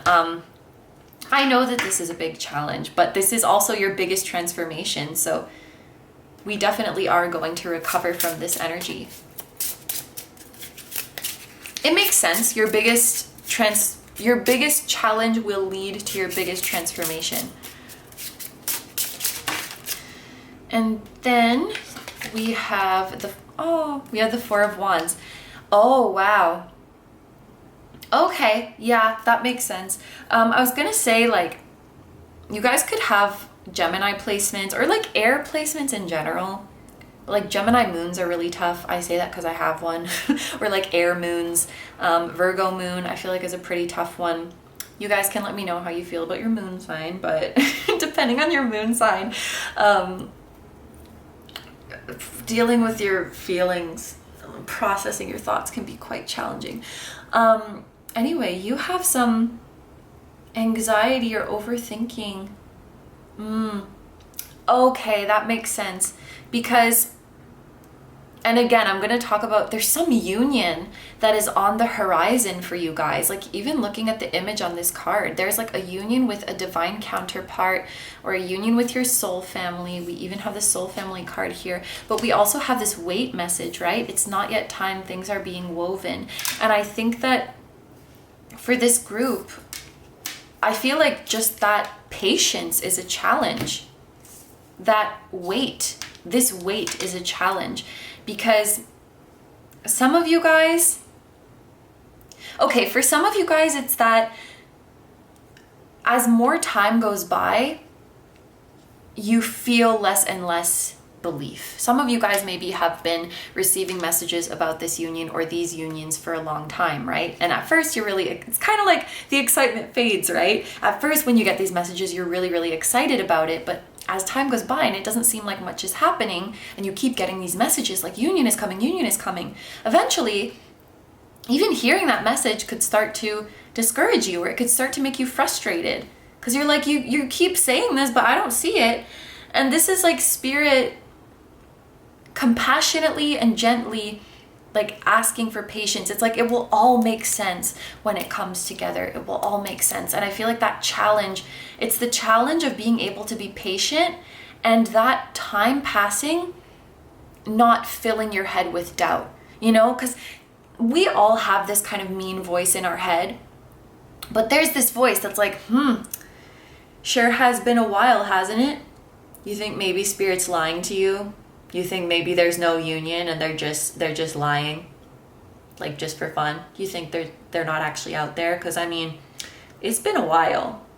Maybe you got stood up, you know? Like there's that kind of voice that's going on, and your spirit family, your star family is saying, please understand, we are creating something so beautiful for you. And you're already on your way. You're already exactly where you need to be. You're already going through the motions and going through the changes. Like this thing that you're waiting for, like you're already on this path. You're on your way. So it's, I think maybe trusting in this union is going to be like a big challenge of this year. And what I was going to say is that for some of you, it's the passing time that makes this difficult. But for others, it's because your union is unlikely. Like the circumstances are unlikely, the person seems unlikely, or something like that. And it's going to be hard to keep the faith in that. Whatever this might be, it's like this great joy is coming to you, essentially. This great blessing is coming to you. And I think, you know, being patient and keeping the faith could be a challenge. And, you know, we're acting on our urges. We're following our intuition. We're following synchronicities.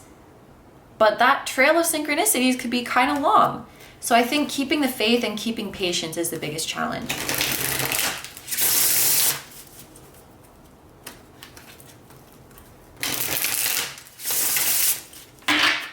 Okay, finally, what is the biggest blessing for group number 2?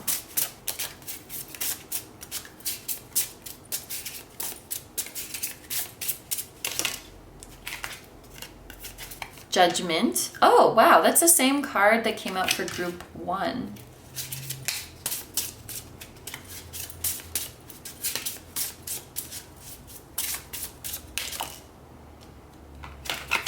And, ooh, and the 8 of Cups. Okay, so with Judgment here, this is definitely talking about your calling. This is talking about you. You guys are discovering what your purpose is, or you're really like stepping into your purpose in the year 2023. I think this has to do, I feel like this has to do with what you do for a living and like what you spend most of your time doing. Your profession, your position, your passion. Like you are living a life of passion and you're living with fulfillment because you know, like, this is what I'm supposed to be doing. You're very much in your element. You found your ikigai, which is like what you like, what you're good at, what can make you a living, and what the world needs, all like combined together. You found it. Like you are living in your purpose. For many of you, I feel like this might even have to do with spirituality. Like being some type of spiritual practitioner or healer or reader, or incorporating spirituality into what you do. So for example, if you're an author, like you might write a really amazing story that is inspired by like spiritual or esoteric topics. Or if you are a physiotherapist or something, you might implement your clients' like emotional wounds or spiritual situation or past lives, like not just healing physical parts of their body, but like, oh, your body might be carrying pain here because of this emotional wound, or maybe there's this experience in a past life, maybe there's this energy that needs to be cleared. So you could be fully in a spiritual profession or like fusing spirituality into what you're doing, like finding an innovative way to do that. And I feel like with this 8 of Cups here, this is you creating more depth. The 8 of Cups is about, and this journey to your mission could be lonely, because I feel like you're a trailblazer in some way, or, you know, there's not a lot of people who walk this path. There's not a lot of people who walk this path, so it could feel lonely, but when you get that call, you cannot ignore it. The 8 of Cups is like, this path might be harder and I might be going alone, but it's worth it. It's worth it to take the challenging path because in the end, it's going to be more meaningful and it's going to be more fulfilling. It might feel easy to stay where I am, but really it's not easy because I'm having to deny this call. I'm having to deny such a big part of me. And that will always kind of be hanging over me if I don't go for it. So this mission will have you walking maybe an unfamiliar path or an unconventional path. It's related to spirituality in some way. It's either the main idea or it's being fused into it.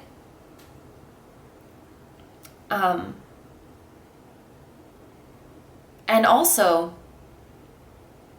there could be some reunion going on here, some reunion or some reconciliation.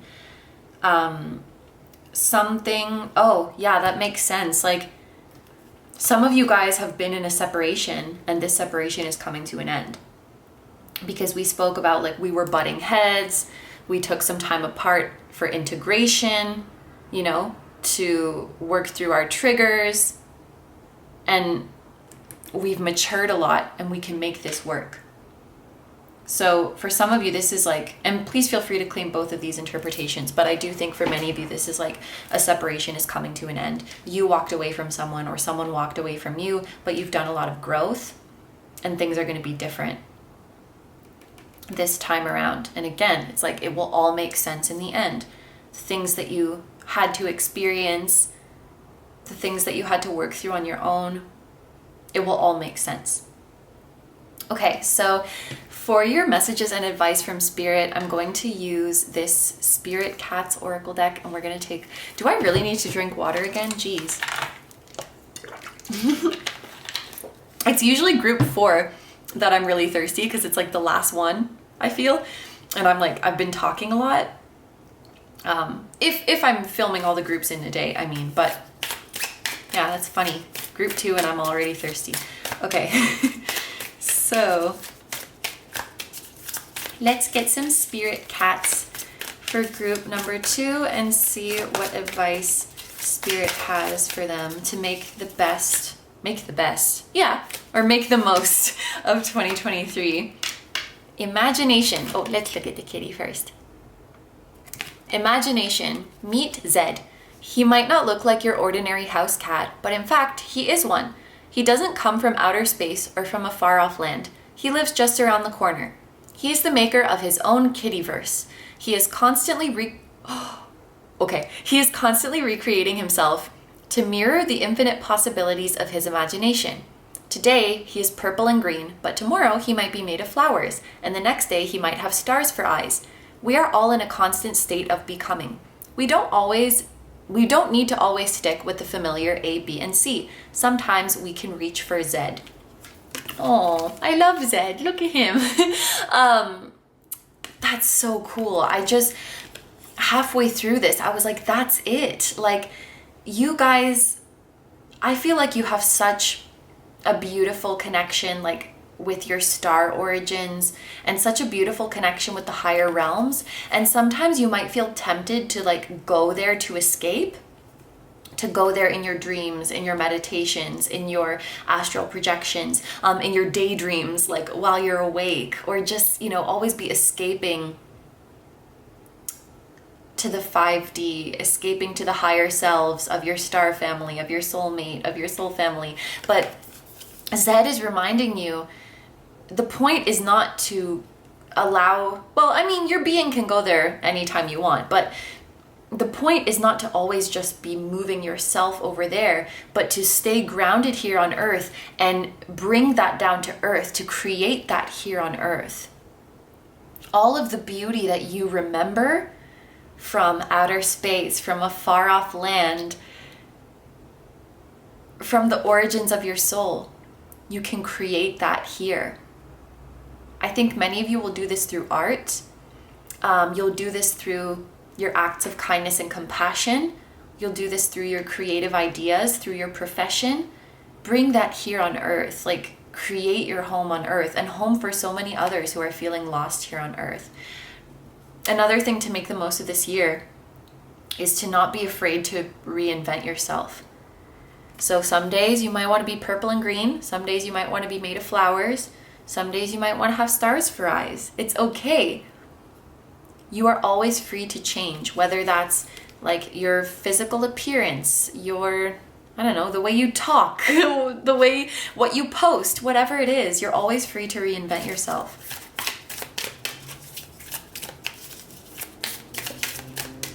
Let's get one more for group number 2. That's a lot. Oh no, that's not a lot. That's only 2 more. Okay. Let's read these. Expression. Meet Shanti. She once kept her ideas and feelings locked away in her heart where no one could see or hear them. It felt safe and secure, but alas, she felt so alone. No one truly knew her. She was longing to come out and play. Gathering her courage, she flung open the window in her mind and unlatched the doorway in her soul. She started to speak her mind and give voice to her heart. She could never again fit in that small, closed space of hiding. Soon, her words grew into unabashed singing. So there we go, singing. I think I mentioned that at the very start.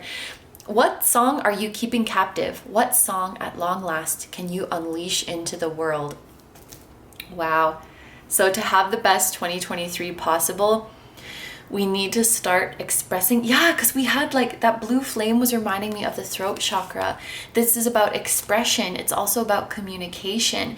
This is also, I feel like there's quite a few points in this reading that I personally relate to, but I kind of had this contradiction in me where I was like, no one likes me for who I truly am. And it's like, that's because you don't show people who you truly are. Like, if you want to be loved for your real self, you have to express your real self. And that takes courage, right? It's easier said than done, but that takes courage. But to attract your authentic soul family and to attract your authentic tribe, we gotta be our authentic self so that they can recognize you and so that they can find you. And this can also be referring to that, finding that healthy way to get your feelings out, whether it's singing, journaling, screaming, moving your body, talking to someone. Get those feelings out. They're not meant to stay inside, they're meant to come out. And you deserve to be heard and to be comforted, and you deserve advice and support and validation. You deserve that connection. But we have to speak up. We have to show that we're ready for it. We have to ask for it. Or, ask for help with what we need help with, I should say. Okay, so your third kitty, your extra kitty, illumination, meet glow. She shines her warm light into our dark places.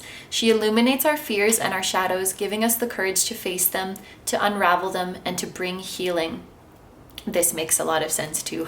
Sometimes it may seem easier to take the long route around the dark forest within, but Glow knows that true ease comes from presence, not avoidance. So carry her with you as you journey into the depths of your heart and soul. Let her loving light warm the places of shame, hurt, sadness, disappointment, anger, and guilt. She can turn the darkest twisted forest into a golden cove of love. I feel like I don't even have to add anything to this because it just sums up so well what we've already spoken about. So these are the companions that will be with you during this year. I also want to say, you probably don't know anyone named Glow, but if you know anyone, maybe someone has an initial of Z or Z if you're American, first, middle, or last name, or maybe someone's name is like Shanti or Chantal or Chantel or some variation of this. If you know anyone by this name, whether it's a human or an animal, they could be with you in spirit and helping to guide you through this year. So finally, let's get some tea leaf cards for this group.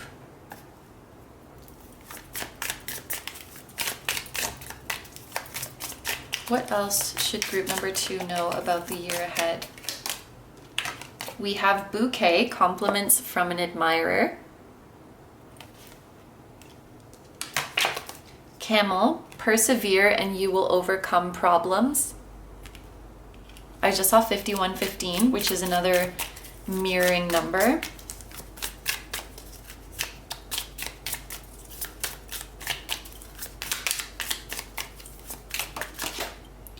We have April.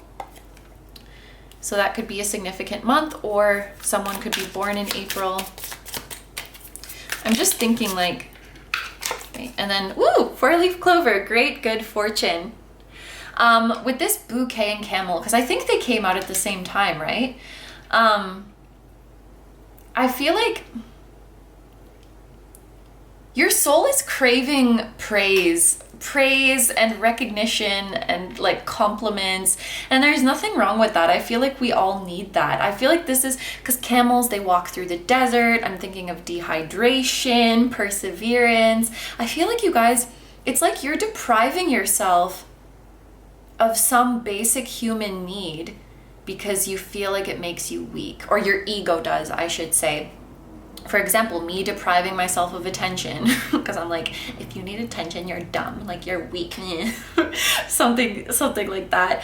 Or, you know, depriving yourself of affection or emotional support, or it's like your soul wants praise and recognition. And I feel like this year, some compliments or kind words or praise that you get from someone is really going to keep you going. You know, like you're losing steam, you're losing motivation, and then someone just give you the nicest compliment, the nicest words of appreciation, and that's what really, like, you know, that's what really keeps you motivated. So whatever it is that you're doing this year, you're getting a lot of positive feedback and a lot of praise because you're freaking good at it. It's your ikigai, like it's your calling. And then interestingly, April is the 4th month, and then we have 4-leaf clover. And I saw 444 earlier in this reading. I feel like 4 is just the lucky number of this group. And also 9. Yeah, there was a shit ton of 9s in this group as well. You or someone else could be a life path 4 or a life path 9. But yeah, I think, or you could be born in 94, or you could be 49 years old.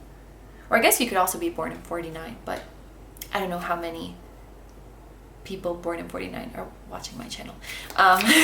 But anyway, group number 2s. This is all I have for your main reading. So we're going to take it over to the extended now, where we're going to see the main characters, the people playing the big roles in your life in 2023, as well as what time of the year specifically is going to be the most transformative for you, the most challenging for you, and the most blessed for you.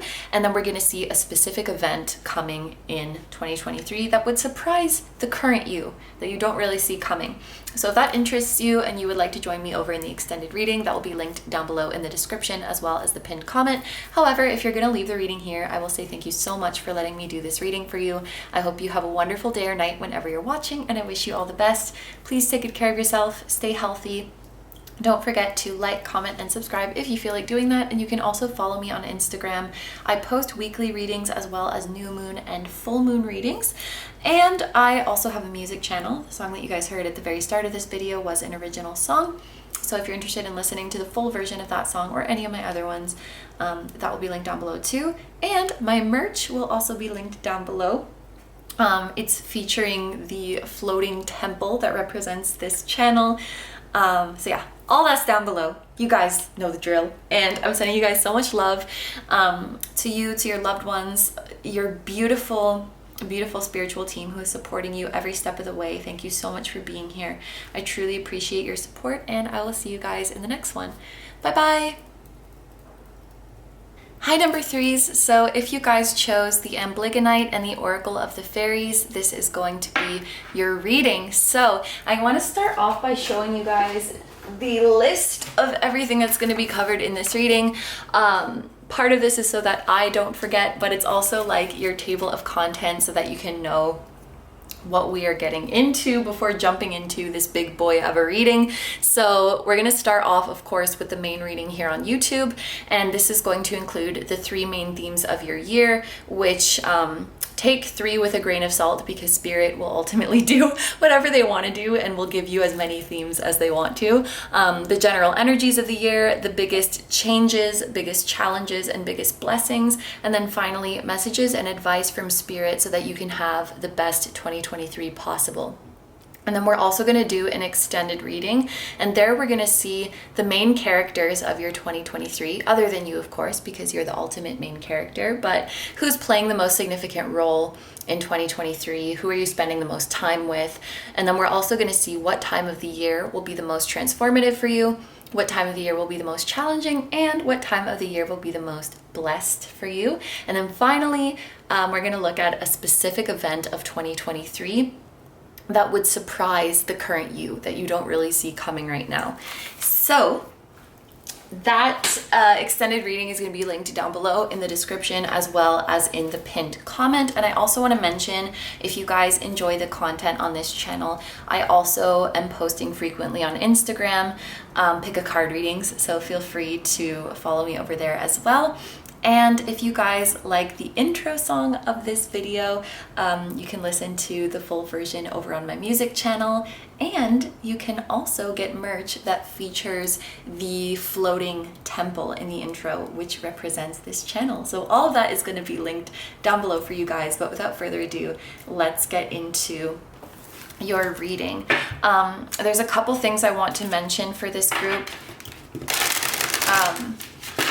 This is actually, I started this one over because the first time I was filming the intro, I was just stuttering and like messing up my words so much. And when I was going to say 2023, I kept wanting to say November 23 for some reason. So maybe that's a significant date, your birthday, someone else's birthday, an actual like significant date of the year. I also was seeing the color green very strongly, which could be your lucky color. It could be representing nature. It could be representing money. And was also getting a very laid back and easygoing vibe. So I feel like that's ultimately the vibe for you guys in 2023. Like, we're taking it easy, and I feel like there's going to be minimal stress for you this year. And I also want to say, if you're entering into a new environment or joining a new team, it's going to be a really chill vibe. So, you know, for example, if you're starting a new job and everyone's super nice, everyone's super easygoing, everyone's super helpful, and there's no unhealthy pressure, I'll put it that way, because there can be a healthy level of pressure in our work or in our studies, but there's no like unhealthy levels of stress going on for the most part in this year. And I feel like that's going to make you more productive and just believe in yourself more and do better work, because when you're freaking stressed out like crazy, you can't work well because your brain is like all frazzled. Anyway, let's pull some cards from our all come together. Fairies like to be busy, and a group of them is showing you that many hands make light work. Working as a team helps get the job done. Yeah, you guys are like joining an awesome team in the year of 2023. Like a class or coworkers, or could even be like a band, or you're joining a really awesome community. Everyone works together really well. Everyone gets along. This could be a friend group as well. I'm going to take these two together. We have moderation and hidden depths. Is there something you know you shouldn't be eating? Try to eat mindfully and healthily, although the fairies say that a little bit of what you fancy is fine. And hidden depths. Something hidden is about to come to light. Perhaps a secret or memory at the back of your mind. When we expose what's hidden, we can become free. Interesting. So this could very well be about eating, but I feel like I'm going to translate it a little bit more loosely. But this is kind of, okay. This is kind of reminding me of, like, what came to my mind was emotional eating. And the reason I want to translate this a little bit more broadly is because not everybody has, like, eating as a coping mechanism. It could be many different things, but something could be coming to light this year that some habit that you had was actually a way that you were dealing with stress. It was actually a coping mechanism for something deeper that you didn't see. And first of all, I think it's interesting that both of these colors are green, because I was seeing the color green really strongly for this group. And also, we got that message about it's going to be more easygoing this year. It's going to be less stressful.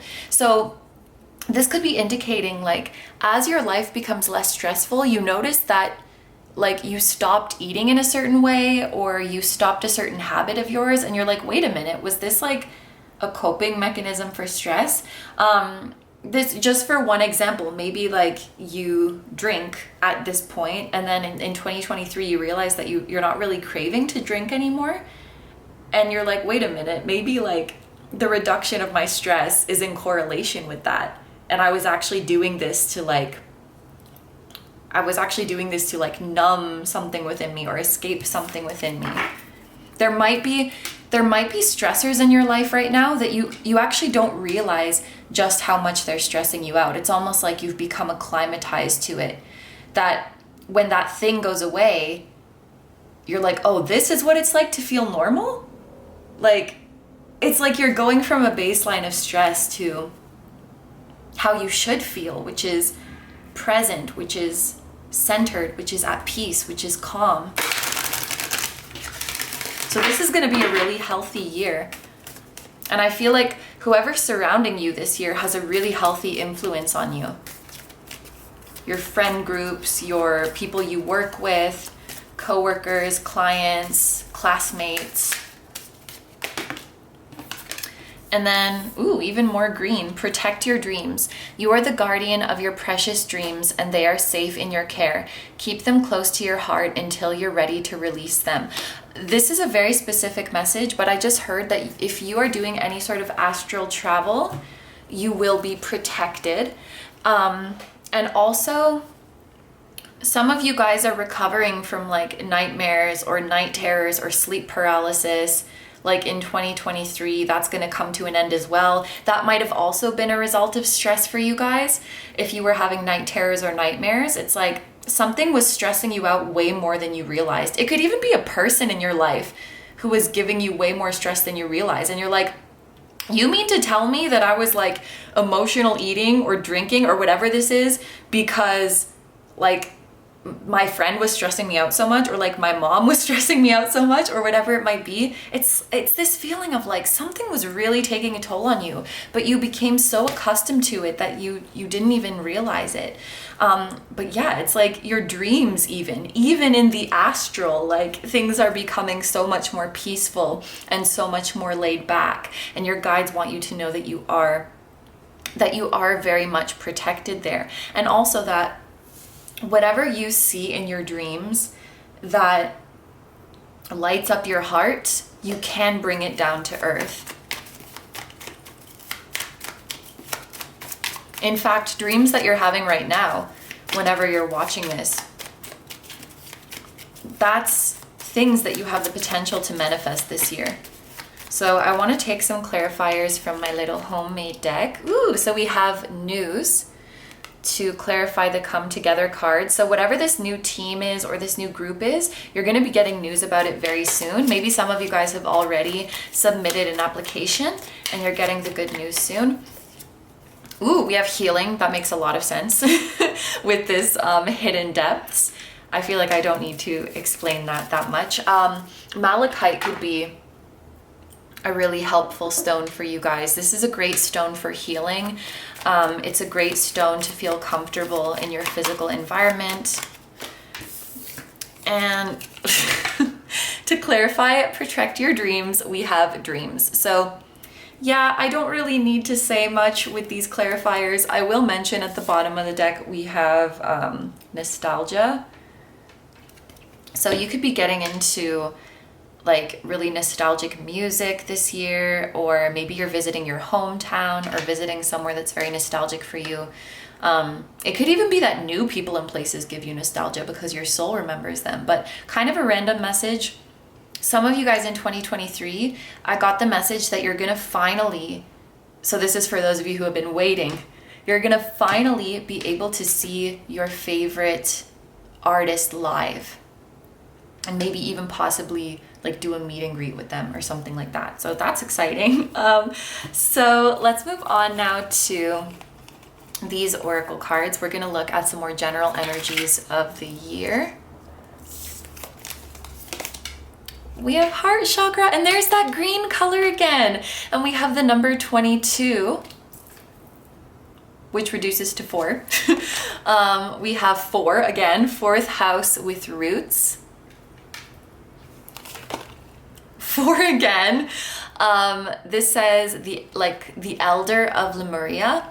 Don't struggle on your own. Consult a wise person. And oh my gosh, there's not enough room.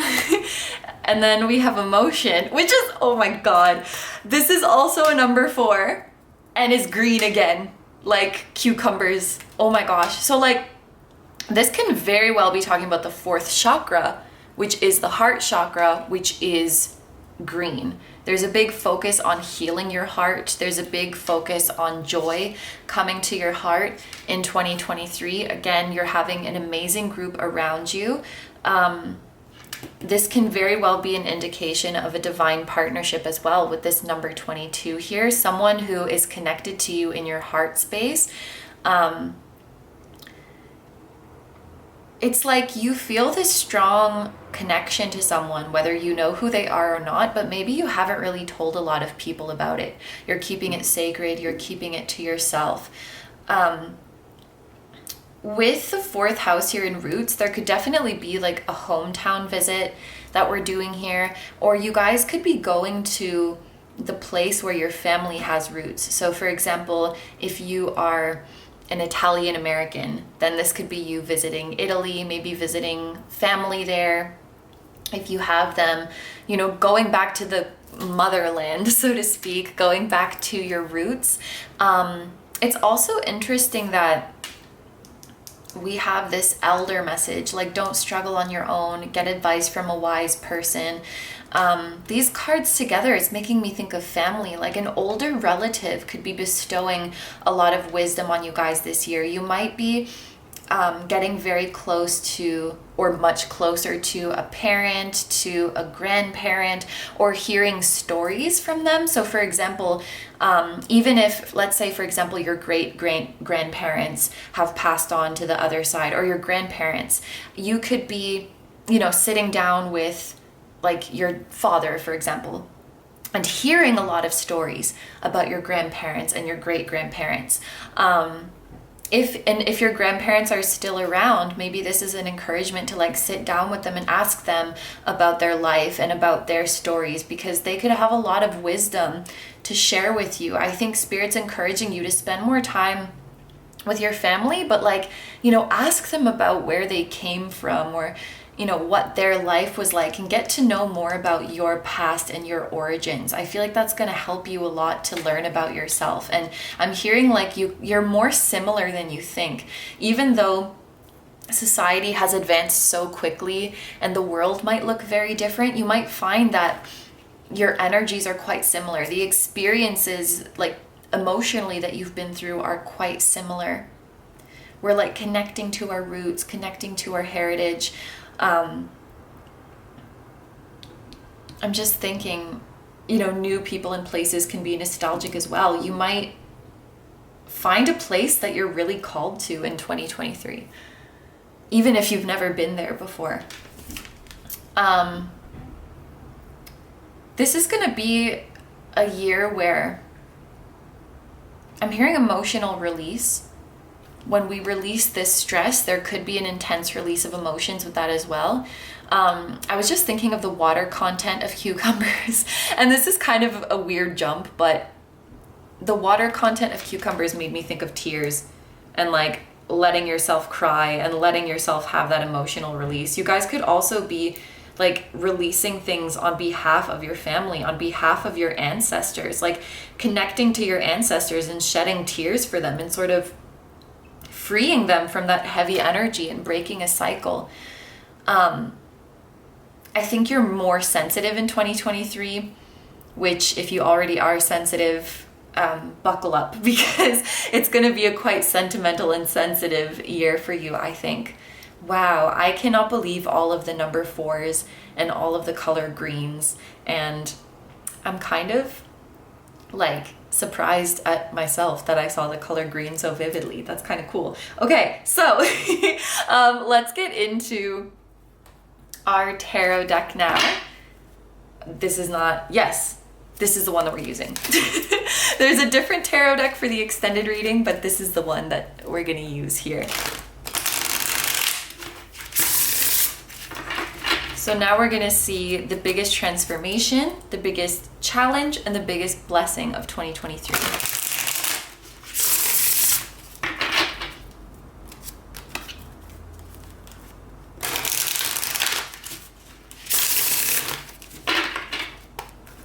Okay, for my group number 3s, what is the biggest transformation that they will go through in 2023? So we have the Hierophant,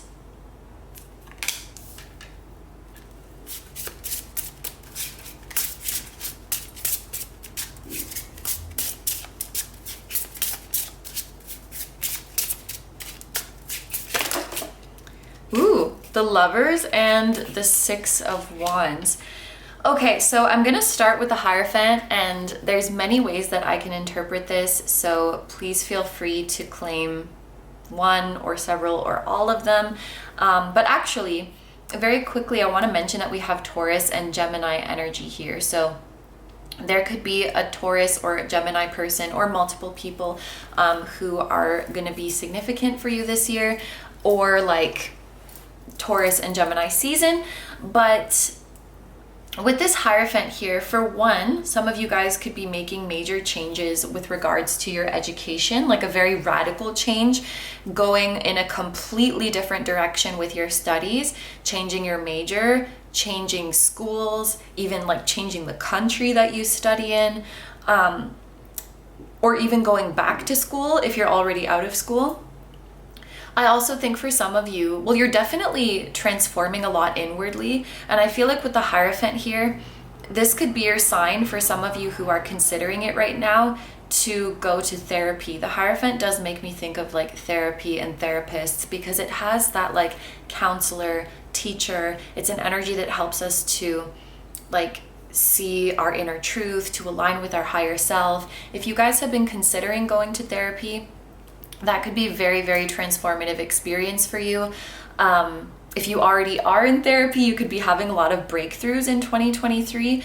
But I want to tell you guys, like, and this is something that I've felt as well. For some reason, some people I think have this feeling of like they don't deserve, quote unquote, to go to therapy because they're not going through anything like horribly tragic. You know, I'm fine for the most part, but like there's some things that are bothering me. And I just want to say that everyone is worthy of getting help, and it's not right to compare our traumas or to compare our struggles and to say like, oh, someone else has it worse than me, so my struggles don't matter, or like they're not as important. I guess I just want to say, like, if you're debating it for any reason like that, you do deserve help, and you do deserve to have yourself be heard.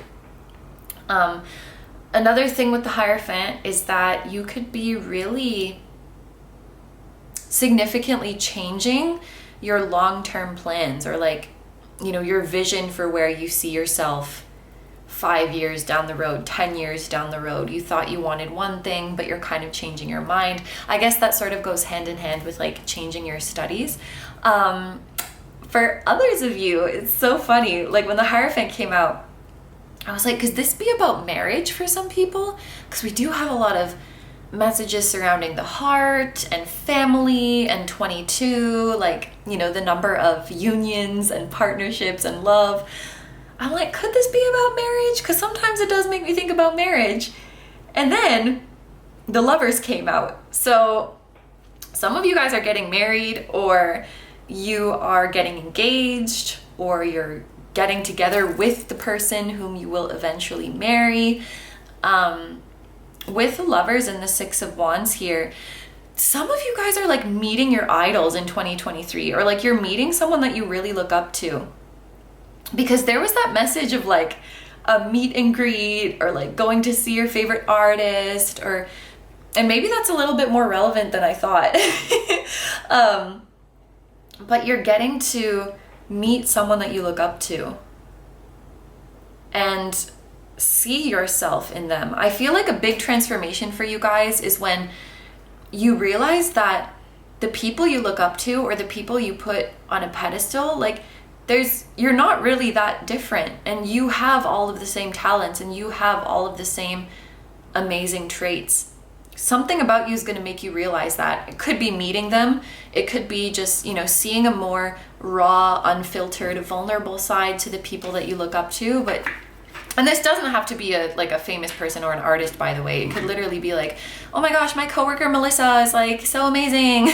And then you get to know Melissa on a deeper level and develop a friendship with Melissa, and you realize, oh, we're actually not that different. We have the same insecurities and the same quirks, and I actually see a lot of myself in Melissa, and I am like them. It's like, I guess, yeah, because this is about like mirroring, balance. I feel like this is showing you're realizing you're equals with someone that you've looked up to. This could even be parents. Because we talked about, getting closer to an older relative, and, sometimes we look up to our parents as like authority figures, or these people that we have to like make them proud, or these people who have all the answers. Of course, depends case by case. But there could be this like awakening moment this year where you're like, damn, my parent is just a person. My parent's just a person. They were just doing their best. Like, and you're kind of freeing yourself. You're freeing yourself from that desire to like impress people that you've looked up to, or you're freeing yourself from that habit of putting people on a pedestal and just realizing that we're all equal. And it's like taking so much pressure off of you. And it feels like this moment of realization where you're like, damn, like we're all just humans, and we're all just out here doing our best, and we're all flawed, and like no one's better than me, and no one's worth putting on a pedestal. Okay, so what about the biggest challenge? The biggest challenge for group number 3s.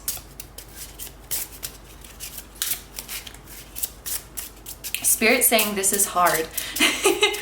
It's hard to think of a challenging. It's hard to think of a challenging energy. We have the Hanged Man.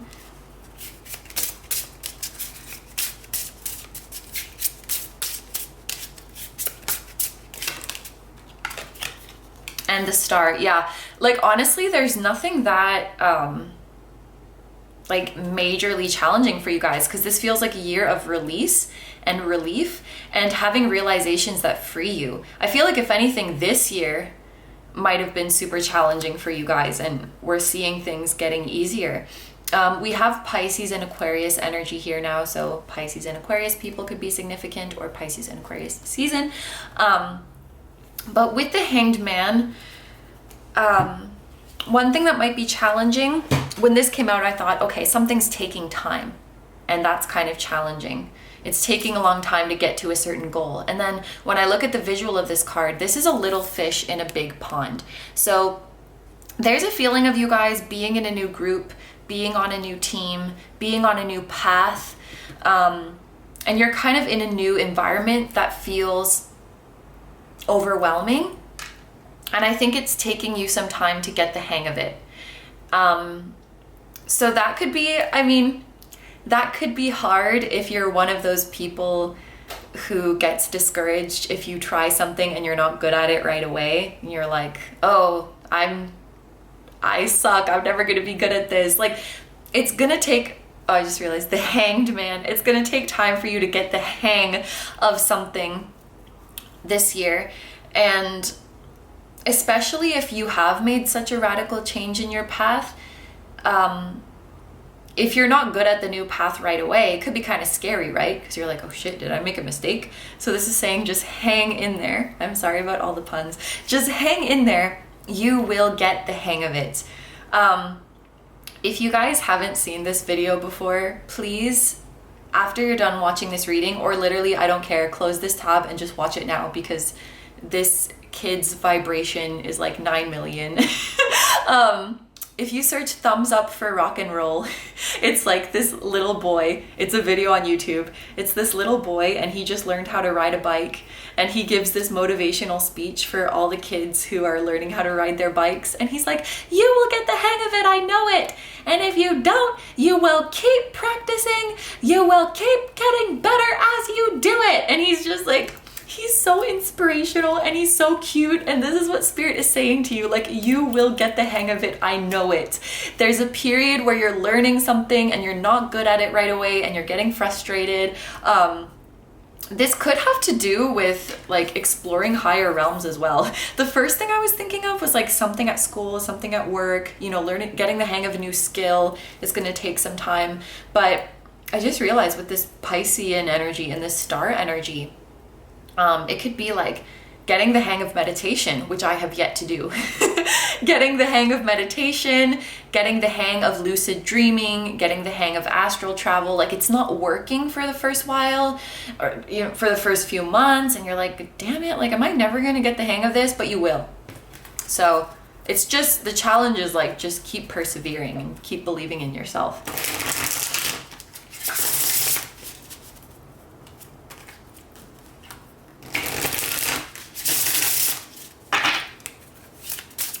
And what about the biggest blessing for group number? Yeah, it's your team. The biggest blessing for you guys is your team and the people surrounding you. I'm hearing teamwork makes the dream work. You are gonna get so much done. Like, some of you guys are maybe entering into like really great business partnerships, or really like productive and fulfilling collaborations. You're surrounded by amazing people. You see these like hot peppers. This is about stimulation, and this is about passion. So it's like these people just like spice up your life, and they give you that kick that you need. They give you that motivation that you need.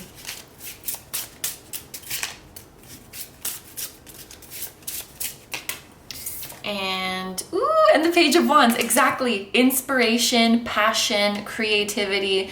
It makes a lot of sense that we have so much heart energy.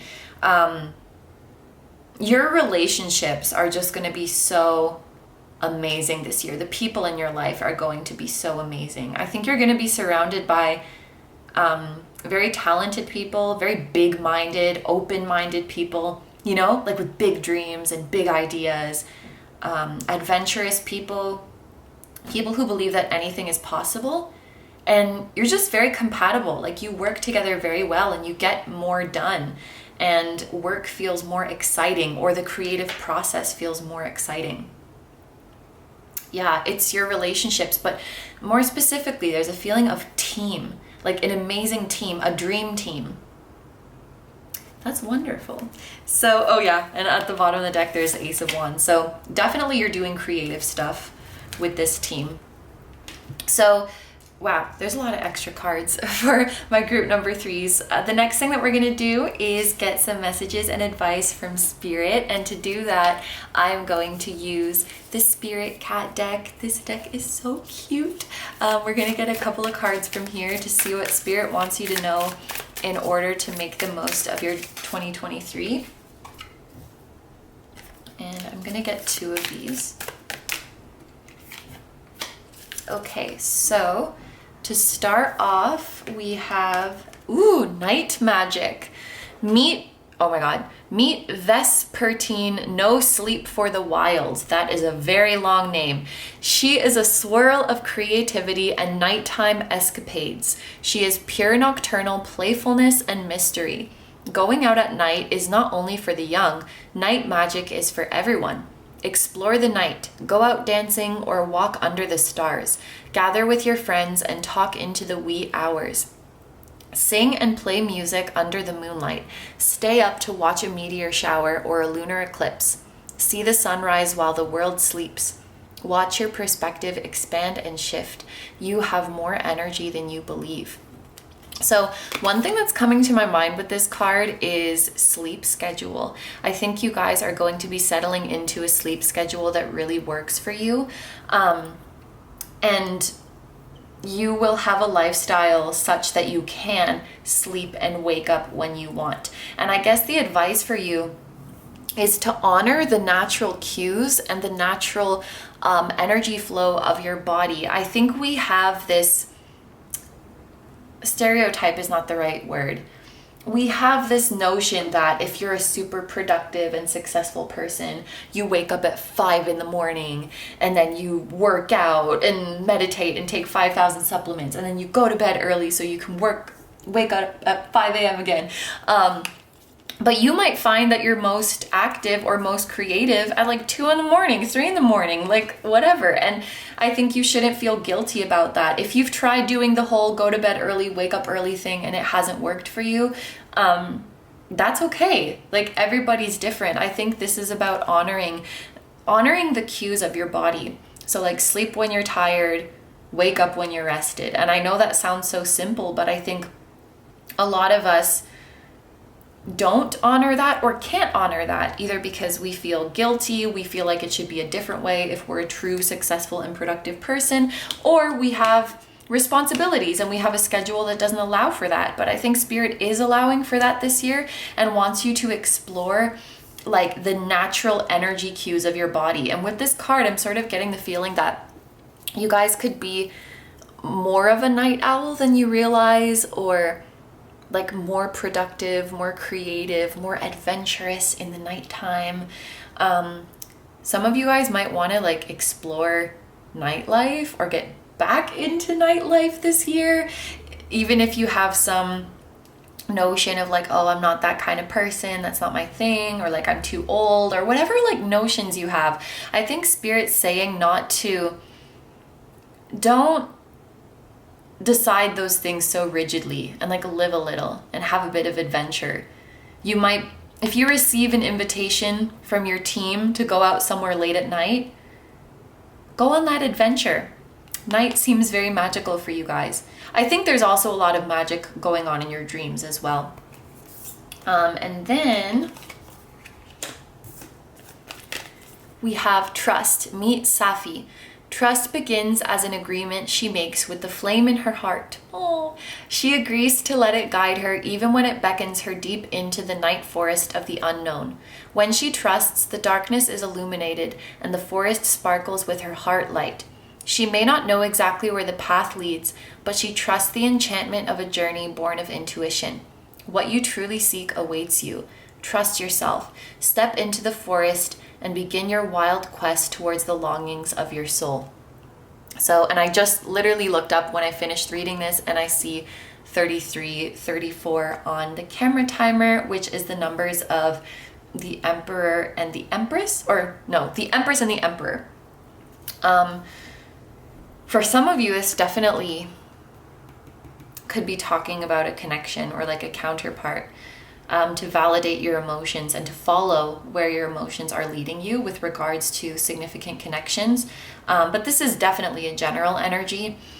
To have the best 2023, it will be really important to let your heart lead the way and let your emotions lead the way. When you're making any decision, ask yourself, like, how do I feel in this moment right now? And that can be a hard habit to get into if you've been taught that emotions are frivolous or emotions are unreasonable, if you've been taught that you can't trust your emotions or that your emotions don't matter, and you've been operating more from a place of like, we just have to do what makes sense, or I just have to do what so-and-so wants me to do. I think we're getting back in touch with our heart. And I feel like this is something that like a counselor or a therapist could really help you guys with. You certainly don't have to if that's not your thing or you don't feel called to it. But for some reason, I feel like many people maybe needed that confirmation or needed that nudge. Like, you deserve help and you can get help. You know, to get back into that habit of asking yourself, like, what do I feel in this moment? What do I want in this moment? Being able to put a name to your emotions. and feeling that they're valid and feeling like they're accurate information that you can act on. Aso Tarot often says emotions are data, and I really like that. Like, all emotions are useful because they're all data. They're all telling you something valuable about what you want. So embrace adventure, embrace the natural cues of your body, whether that's sleeping and waking, whether that's eating and not eating, whatever it is, embrace the cues of your body and don't worry about what everyone else is doing, because your body is unique and your success or your health cannot be determined by what other people's habits are. It's what makes you feel best.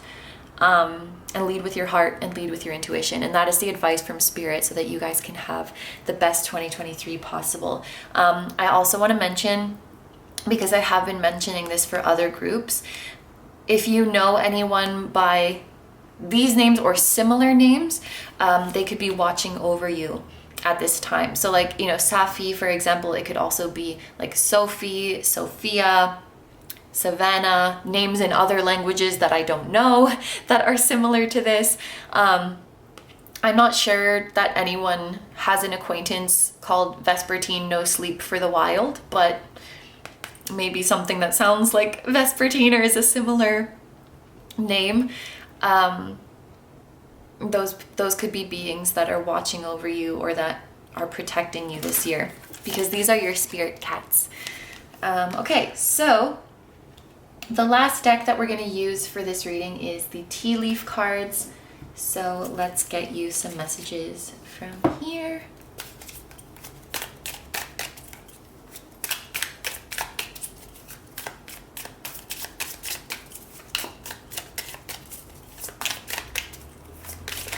Woo!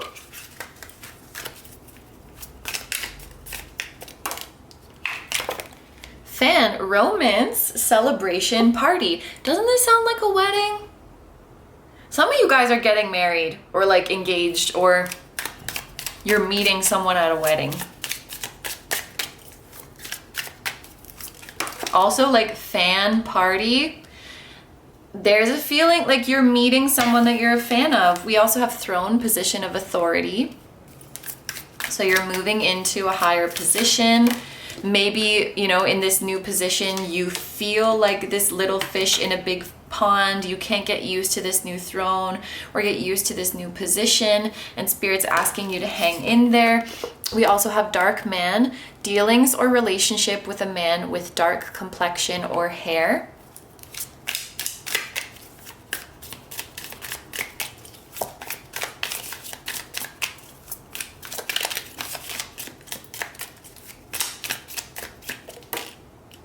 And flute, disappointment in a friend or lover.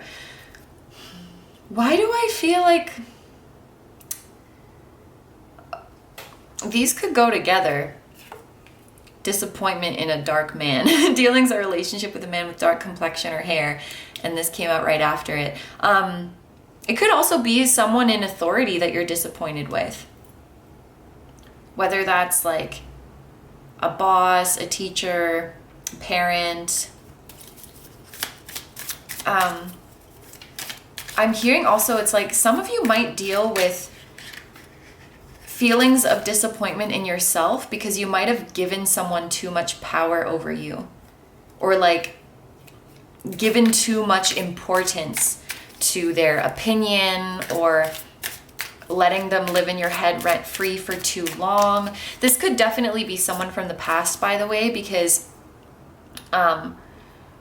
it's like you might have not realized in the moment the effect that they had on you. You might not have realized in the moment that they were treating you really badly, but then you look back and you're like, oh shit, I really gave this person too much power, too much control. I really let this person get to me. This can definitely be a past energy. I want to get one more. Okay. And then we have hat. You will be playing a different role. That makes a lot of sense. Oh, and then at the bottom, and then we have marriage and a stork. When this, you know, the stork brings babies. Marriage and a stork. News of a birth or a new business opportunity. Wow. I also want to put this one. This was the other one at the bottom. Karma, you will reap what you have sown, and other people in your life will reap what they have sown as well. So I'm just saying, whether that's good or bad, you and the people in your life will also reap what they have sown. But that's not your job to see to that. Karma will see to it. So my group number 3s, this is everything for your main reading here on YouTube. So I'm going to take it over to the extended reading now, where we're going to see who is playing the most significant role, the main people in your life in 2023, what times of the year will be the most transformative, the most challenging, and the most blessed for you, and also a specific event of the year that would surprise the current you that you don't see coming. So if that sounds good to you and you would like to join me over in the extended reading, that will be linked in the description as well as in the pinned comment. However, if you're going to leave the reading here, I will say thank you so much for letting me do this reading for you. I hope you have a wonderful day or night whenever you're watching, and a wonderful, wonderful year of 2023. Please take good care of yourself, stay healthy. Don't forget to like, comment, and subscribe if you feel like doing that. And you can also follow me on Instagram. I post weekly pick a card readings there, as well as new moon and full moon readings. And I also have a music channel. The song that you guys heard at the very start of this reading was an original song. So if you're interested in listening to the full version of that song or any of my other ones, the music channel will be linked down below for you as well. Group number 3, I'm sending so much love to you and to your spiritual team. Thank you so much for being here. I truly appreciate your support, and I will see you guys in the next one. Bye-bye. Hi number 4s, so if you guys chose the pink calcite and the Song of Gaia Oracle, this is going to be your reading all about your year of 2023. So let's start off by taking a look at my list. This is mainly so that I don't forget what we're doing in today's reading, but this is also like your table of contents that you can take a look at before we jump into this big boy of a reading, so you know exactly what's going on. The first thing that we're going to be doing is, of course, the main reading here on YouTube, and we're going to be looking at the main themes of the year. Originally, I wrote 3, but Spirit is doing whatever they want to do, as per usual, so it could be more themes than that. It could be less themes than that. We'll just have to see. The general energies of the year, biggest changes, biggest challenges, and biggest blessings of the year, and then finally messages and advice from Spirit so that you can have the best 2023 possible. And then there's going to be an extended reading today, so there we're going to see the main characters of your 2023, of course, besides you. So basically, who is going to play the most significant role in your 2023? Who are you going to be spending the most time with? What connections are going to be the most transformative? We're also going to see what time of the year is going to be most transformative for you, what time of the year is going to be the most challenging, and what time of the year is going to be the most blessed. And then finally, we're going to take a look at a specific event of 2023 that would surprise the current you that you do not see coming. So that is our menu for today. The extended reading is going to be linked down below in the description as well as in the pinned comment. And I also want to mention that if you guys enjoy the content on this channel, I'm also quite active on Instagram. I'm frequently posting pick a card readings there as well. So feel free to join me over there too.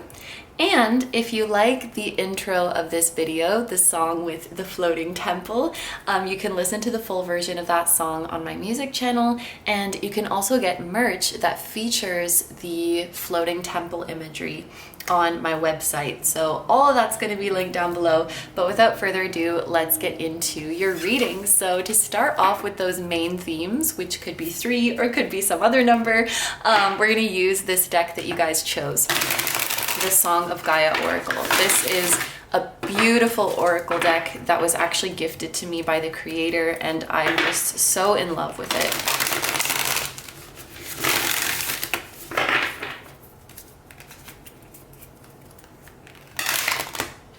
Come on! Okay. All right, my group number 4s. What are the main themes of your 2023? What are the main themes of group number 4's 2023? So we're starting off with temple body, dropping into the body, honoring the physical temple. And we also have a pregnancy here. I don't know what it is, but for some reason in the videos that I've been filming recently, I feel like there are a lot of messages about pregnancy. I wonder if there's like a new wave of little soul children, like indigo children or starseed children that are coming in the world right now. It's very interesting.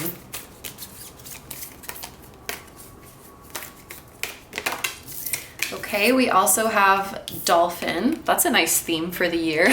Play and laughter. Life is an eternal adventure. And Crystal Kingdom, ancient codes, grounding, healing, support of the crystal spirits. And so I'm also going to get some clarifiers for these energies, and I'm going to use my homemade oracle cards for that. I'm really liking that there's variety in these colors, you know, like they're all a very different color scheme. Variety is the spice of life, as they say. Okay, so to clarify this temple body, we have appearance and collaboration.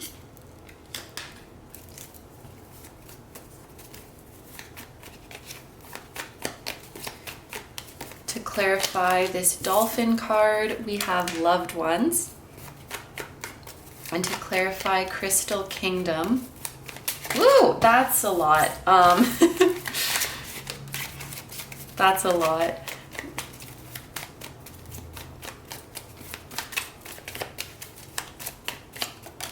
We have abundance. That's so funny. Okay, so I'm sorry, there's one more thing that I want to do. I want to see the dolphin passage in my spirit animal book. Take a few minutes today to meditate while playing one of your favorite pieces of music. Listen more and talk less, especially to the more subtle levels of communication from other people and from the natural world. Think and behave more lovingly and positively toward that person you're having difficulty with. Smile more at others and notice how they smile back at you. Try dolphin breathing by taking 3 slow, deep breaths, each time exhaling with an audible sound, then observe how you feel. Oh my gosh, there's like a tiny little bug on the page of this book. Huh. I wonder if that came from, I have like a plant growing. It's a morning glory and it literally wraps all over my desk. So I wonder if a little bug plopped down from there. Anyway, that dolphin message I think is more just a message for right now for whoever needs to hear it. I don't necessarily feel called to decipher it within the context of 2023, but some of you may have needed to hear that message. So let's just go into these themes. And it's funny because, you know, there's like 3 very distinct color schemes here, and I actually do think for this group that you kind of have 3 distinct themes that we're looking at here. So one of them definitely has to do with your physical body, getting connected with and feeling very comfortable and feeling very beautiful within your physical body, you know, taking really good care of your vessel. And I think it's interesting, this appearance and collaboration. There's many different ways that I can interpret this. Please feel free to claim any and all that resonate with you. But one thing that I thought about is as you start to take care of your health and really honor your physical body, you know, love it, cherish it, show gratitude for it, you know, one, for being this, you know, the temporary house for your soul that allows you to experience the world, you know, that allows you to move, that allows you to enjoy the sensory pleasures of life, that allows you to interact with your loved ones and interact with the world. As you start to really honor that relationship with your body, it's like your appearance will also evolve. I guess I'm interpreting collaboration kind of loosely in that appearance will go hand in hand with that. So it's like the more love and care you put into your body and your health, your appearance is going to start to change in a way that is more favorable to you. This is something that I personally feel is kind of out there. Like, I struggle to believe in this, but I know that some people have had this experience, and I'm certainly not saying it's not true just because my brain has a hard time wrapping around it. But you might go through like very significant appearance changes, you know, without any sort of procedures. Not that procedures are bad, but like, you know, like manifesting a very significant change in your appearance, or like subliminals changing your appearance. That could be something that's happening in 2023. But I do think there's positive changes happening to your appearance. And when I say positive, that has to do with how you subjectively feel the best and how you feel the most beautiful and the most yourself. This could also be with collaboration. This could also be you kind of having a buddy, like an accountability person that you go through this journey with. So for example, maybe you and your spouse are like, this year we're gonna, you know, change our health, we're gonna change our fitness, we're gonna get in shape, we're gonna, you know, cook together. You know, having someone that you go through this transformation with, I think that this is very much talking about that.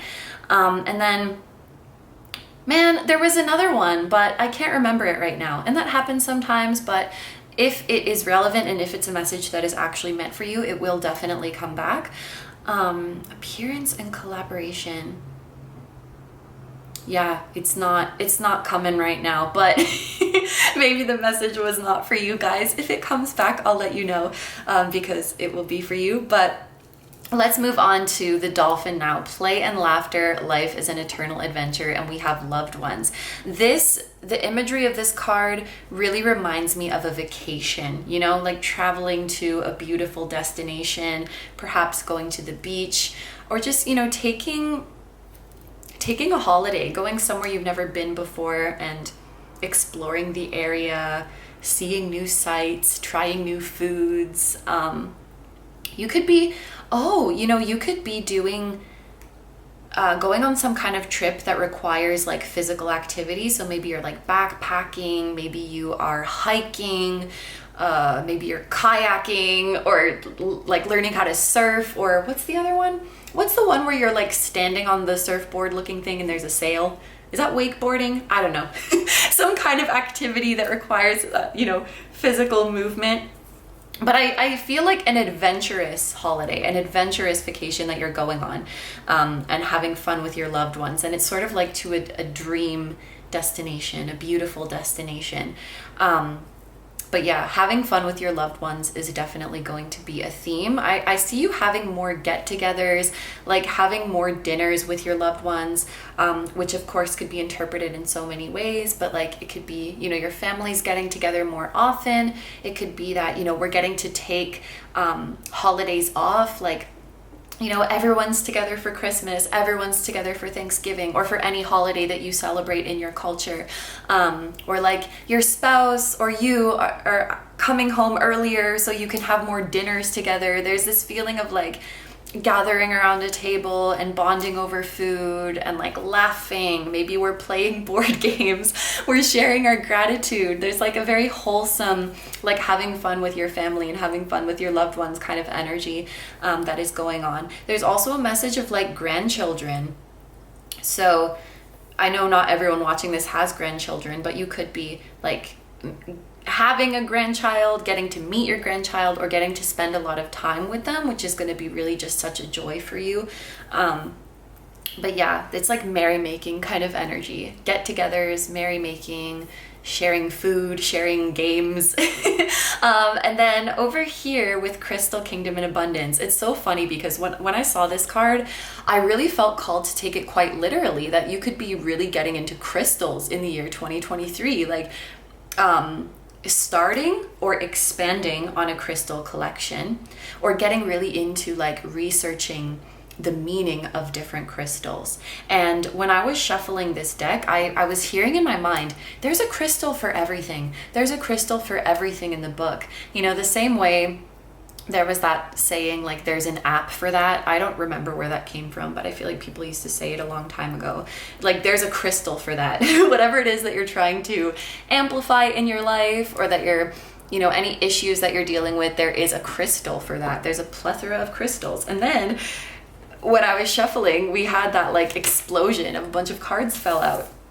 And I was like, oh, maybe this is Spirit's way of confirming, like there's such a plethora of crystals for everything. And then we got the card Abundance. So I'm really taking this literally, of like you having abundance of crystals around you, whether you are starting a collection or expanding on an existing collection. This could also be hinting that you will have the abundance, you will have the resources 2, because you know, crystals come in all shapes and sizes, but there's some pricey crystals out there. If you want to have a big ass collection or big rocks, you need some money for that. Like, I'm the first one who can tell you that, because I have my crystal collection is getting out of hand. But anyway, this could be indicating like you can afford to get the crystals that you want, or any sort of like, you know, spiritual goods, healing goods that you want. Those are no longer like a luxury. It's like, yeah, if I want it, I can have it. Anything that makes me feel peaceful, anything that I feel amplifies my energy, any spiritual tools, like I can have it at my disposal. Could also be like we can finally get a reading from our favorite reader, or like take a course that we really want to take to advance us on our spiritual journey. So yeah, there's like 3 very main themes for this group. It's like a physical glow up in terms of health and appearance, merrymaking with your loved ones, and increasing your crystals and your spiritual goods. That's awesome. So we have a few more oracle cards just to look further into the general energies of 2023. So we have love. So yeah, this is you being together with your loved ones. I just saw 1441 on the camera timer, which is a number that personally makes me think of home. So maybe spending more time at home, or spending more time with the people who feel like home to you. And then there could also be a dog who's significant. Getting a new dog, spending time with your dog, taking your dog on this family vacation. Like when you're getting in shape, maybe you're like walking or jogging with your dog, or swimming with your dog, or something like that. Maybe that's your buddy who you're on this journey with. Could also be a dog on the other side who is watching over you and is telling you with this card that they love you. Kindness, benevolence, sharing, and receiving. You're definitely in your heart, living from your heart in 2023. You might feel very generous or very charitable in 2023. So, you know, sharing your blessings with others. You may also be volunteering or donating your time or money to charitable causes, perhaps to support animals, or to support the environment, or to support people who are in need. We have 11. Oh my god, this is so cute. 11th house with friends. I'm just, look at this happy dog, and he's saying like, you're my best friend. You're my best friend. I love you. I don't even have a dog, but this is making me cry. It's making me want to cry. Like the love from this sweet soul is so pure. The friendship there is so pure. We've been speaking a lot about loved ones and family. It could definitely be friends, a group of friends that you consider like your chosen family, or who really feel like home to you. I think friendship and loyalty, loyal friends, friends who look out for you, friends who take care of you, is going to be a big theme in 2023 as well. It's funny because the 11th house, which relates to Aquarius, this can also talk about like, you know, humanitarian activities, charitable efforts. So I feel like you're in that energy. You're in that energy this year. You're like making a difference for communities who are in need, or making a difference for the planet, or raising awareness about something that is close to your heart. Like this is just an example, but let's say like a loved one of yours had a battle with cancer, or does have it. It could be like you're raising awareness, or you're raising money for research, you know, something that's close to your heart. You're making a difference for others who might, you know, have the same struggles or have the same journey, you know, supporting your community. And this can also talk about networking as well. This is, oh, we have double 24 here, 24. This is the goddess of water. You are someone who can live, I'm going to just loosely translate this as live from your heart. Live from the love in your heart, because that sentence is confusing me. But anyway, yeah, you're definitely living from your heart in 2023. We can see that from your generosity and your compassion. This is also your sign to follow your heart. And then we have energy, woo, with orange. Yeah, physical vitality with the sun here. We have Virgo, the sign of Virgo here as well. So Virgos could be significant, as well as Leos with the sun here, or Leo season and Virgo season could be significant for you. I definitely think this is speaking to you having more physical energy. Like, it's like you're changing something in your diet and exercise, or just showing gratitude for your physical body. It's like literally by showing gratitude and love, that is giving energy to your physical vessel. And I think more in general, it's like we're really realizing what we give our energy to and what we give our love to and what we give our gratitude to will multiply. And I also want to say a theme for you guys in 2023 is that wherever you're giving of yourself and showing generosity, you will receive that back tenfold from the universe. So like the money you spend comes back to you multiplied. The time that you give comes back to you multiplied. The love that you give comes back to you multiplied. And I'm also thinking of mindfulness, like enjoying every single moment of the year, being more present. And it's like if you slow down and enjoy every moment, the year will feel longer and the year will feel more full. And I'm thinking of this because, and I should really get back to reading that book, but I think it's called The Art of Mindfulness, or something of that nature. And there is a passage in it about eating an orange very mindfully. So not just like, shoving it in your mouth, but, when you peel the skin, you take in the smell of it and you eat each segment, carefully, and you taste the juice, and you don't start on the next segment of the orange until that one is done. Anyway, it's a whole thing about mindfulness. So maybe some of you guys are familiar with that book or even with that passage, but I thought I would mention that as well. So also, this is kind of weird, but the round orange is making me think that there's something relevant about a ball. And maybe that's this dog who wants to play with a ball. But it's like you could be playing a sport that has a ball, like tennis, soccer, table tennis. Oh my God, there's so many. Volleyball, or like ballroom dancing as well. Or maybe there's like date balls. Oh my gosh, those are so delicious. And they pack in good energy. Anyway, so let's move on to the tarot now. And actually, I'm gonna drink some water, but now we're going to look at the more like specific parts of the year. So we're gonna see the most, what was it? This is why I need lists. And this is group 4. I should know this by now. The biggest change, the biggest challenge, and the biggest blessing of your year.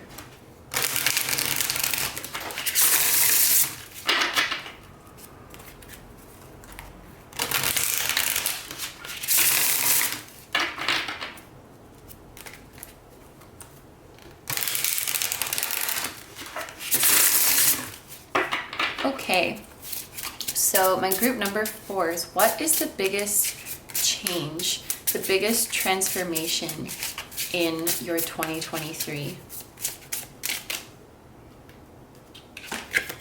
We have the King of Wands, and there's another dog. He's so cute.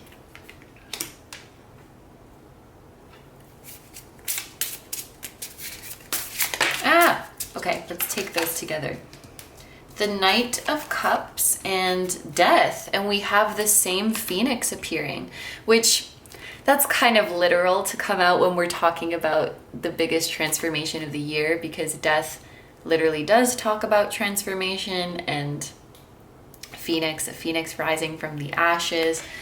One thing that was coming to my mind, just because there's like repeating images of a dog, a significant change in your life might be, and I want to be careful with my wording of this, but it's like there might be ways in which we're losing a little bit of the freedoms that we had before. For example, my sister, oh my gosh, it's already more than a year ago. Oh my gosh, I think it's a year and a half ago. That's crazy. I remember when Tina was just 6 months old. It's a cat. My sister got a cat. Her name is Tina. And I remember her saying, like, I love Tina so much, but, you know, I definitely have lost some freedoms. Like, she can't just, like, go on a trip whenever she feels like it, or, you know, leave the house for an extended period of time, because she has to think about, like, I mean, I either have to bring Tina or, like, someone has to come and watch her. And, you know, obviously that's a sacrifice that she's willing to make, because she gets this beautiful little one in her home and a lovely companion. And we love Tina. We love Tina on this channel. There was a period when I was cat sitting Tina and she loved being in the videos. Maybe some of you guys remember that. That was a great time. She was such a tiny kitten then, and she's so big now. Anyway, all of that to say, there could be something like that going on with you that's like, you know, we're happy to make this decision because it's bringing love into our life with this Knight of Cups, but we're definitely not as free as we were before. And I can even use myself as an example. You know, going back to school, yes, that does take away some of my freedom because I can't wake up whenever I want. I can't travel whenever I want, which, you know, I could before, but I really enjoy going to school. And especially I really like the people there. And, you know, I feel like that's representative of the Knight of Cups, because that's like, you know, compassion, that's connection, that's emotion. It's been a very fulfilling experience. Obviously, it's been very educational. It's brought structure to my life. It's made me realize that I'm, you know, capable of a lot more than I thought, because I had this idea that I was lazy and I couldn't do well in like a routine, and that I wasn't good at socializing, and like, I don't know, I feel like I've proven myself wrong in a lot of great ways. But there's less freedom, quote unquote. Anyway, sorry, I feel like I spoke about myself for a lot there, but there's something like that going on this year. You're making a choice to commit to something, whether that is like a new responsibility that you're taking on, a new like dependent that you have, whether that is a human and an animal. It could even be a plant. You know, I can't go away for that long either. I spend 2 days at my partner's house and I'm like, man, I gotta go home. I gotta check on the plants. So, you know, something like that. And there was the message of you guys, I think, spending more time at home, which maybe makes sense because of that. But yeah, it's like a commitment that you're willing to make because it brings more love into your life and it brings more fulfillment into your life. But we can't be all like willy-nilly like before. We got to be a little bit more responsible. Maybe we can't go out and party as much as before, or we can't go on impromptu trips. You can still do those things, but maybe just in a bit less of a spontaneous way. Maybe a bit less frequently. Of course you can still do those things, but yeah, there's a transformation like that is going on for sure. And I think death, you know, it's like my life is not going to be the same. With death, there's a feeling of like, we can't go back, you know, we can't go back to the way things were before. But that's okay, because we're growing, we're transforming, we're evolving. We have a different kind of joy in our life now. We have a different kind of fulfillment in our life now. I also feel like some of you guys, for those of you who are single and don't want to be, I feel like maybe we're embracing the single life in 2023, and we're like caring less about finding someone, or we're caring less about when we find someone. It's not really something that's on our mind so much anymore. We're like, if it happens, it happens, but I'm just living my life right now, and I don't really care. Or even like if there was a specific person, a specific love interest that was really, really heavily on our mind, and it's like we desperately want to be with them. In 2023, we're just like, you're not all that, and we're just moving on. Okay, let's see what's the biggest challenge in 2023.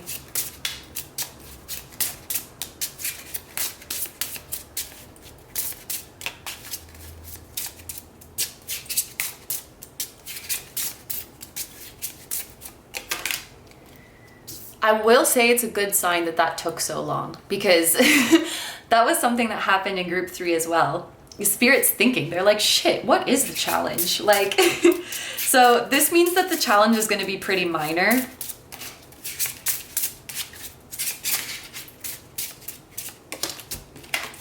We have the Nine of Wands and the Empress.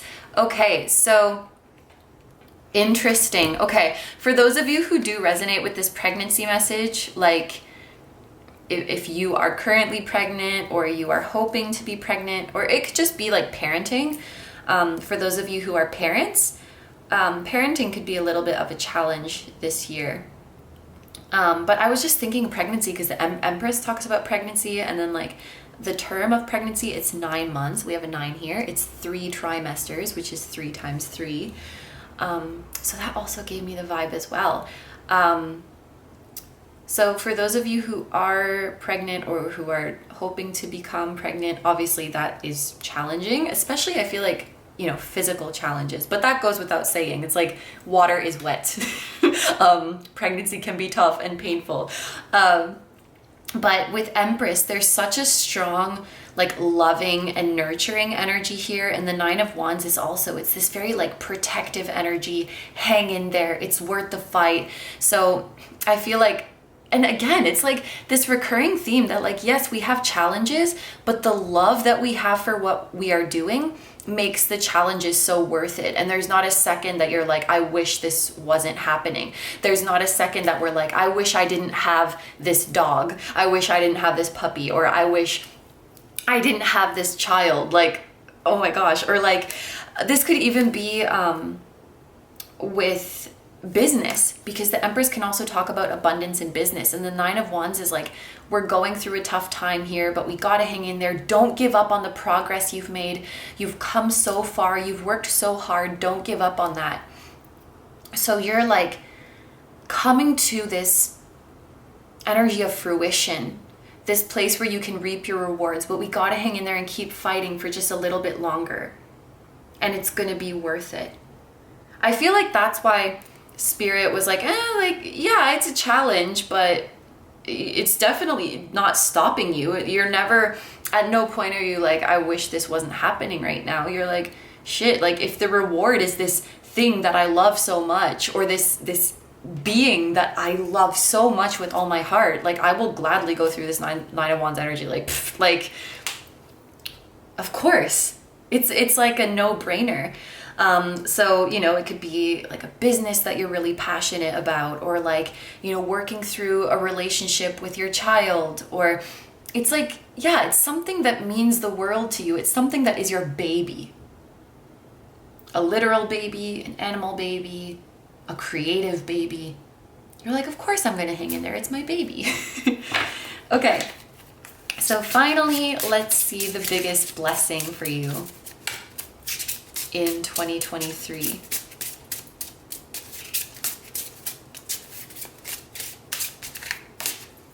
The biggest blessing for you.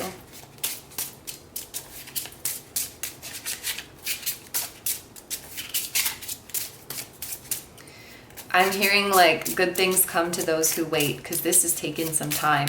There's definitely a feeling of like, hang in there because it will be worth it. Whatever it is that you're working towards, whatever it is that you're creating, hang in there because it's going to be worth it. I just noticed too, the Empress can talk about beauty. So like in your physical transformation, it could also be like, you know, hang in there. It's going to take time to see results, but it will be very worth it. Whoa! You guys have a custom card. This is an original card of this deck. The Likely Creator. And oh my gosh, this is the exact flower, isn't it? Isn't this a morning glory? Because I'm looking over at mine right now and it looks exactly like this. It's purple and it's shaped like this. And that's so funny because that was like, when I was reading from the dolphin book, I feel like that bug came from the plants. But that's so funny. Morning Glory, the Likely Creator, number 22. Crows could be a significant animal for you guys as well. This is definitely you, because the number 2 or repeating 2s, this is about like reflection and mirroring. And this is very much giving me as within, so without, like the desires of your heart being mirrored to you in your external world. So this is basically you guys creating your dream reality and like manifesting all of your heart's desires. And I actually feel like for this group, I'm going to make a note of it, but I'm going to look up the spiritual significance of morning glory. Morning glory. I have to make a note so I don't forget. Okay.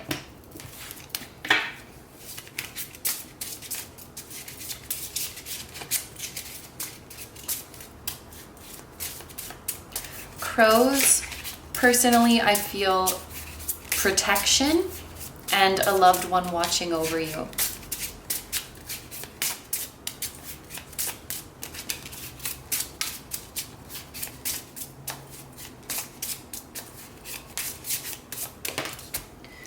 Okay, and then we have the Eight of Swords. Wow, so you're creating your dream reality, and this is like, in the process, that is completely destroying any doubts in yourself that you had, or any limiting beliefs that you had, because all you have to do is look. If you're ever doubting yourself, all you have to do is look at the life around you that you've created and be like, I made this. This is so beautiful. It's like you're persevering, you're making sacrifices that you need to make in order to become a better version of yourself, in order to live a better life. You're pushing through it and you're creating your dream life. And then if you're ever feeling insecure, if you're ever feeling like incapable or not good enough, all you have to do is look up at the life around you and be like, look at what you created. Look at the life you've made for yourself. Look at what you've manifested. You're trying to tell me, like, this is you talking to your ego, talking to that mean voice in your head. You're trying to tell me that I'm not capable, that I can't do it? Look at my freaking life. What are you talking about? Like that. So that's awesome. And that's a blessing that you can literally, like, sure, it happens in 2023, but you can carry that with you indefinitely, forever. Ooh, I'm getting chills. Okay, so the next thing that we're going to look at is messages and advice from Spirit so that you can have the best 2023 possible. And to do that, we're going to use the Spirit Cats Oracle. I have loved using this deck. This is my first reading using it, and we're going to pull 2 cats for you. Okay, so we have this one and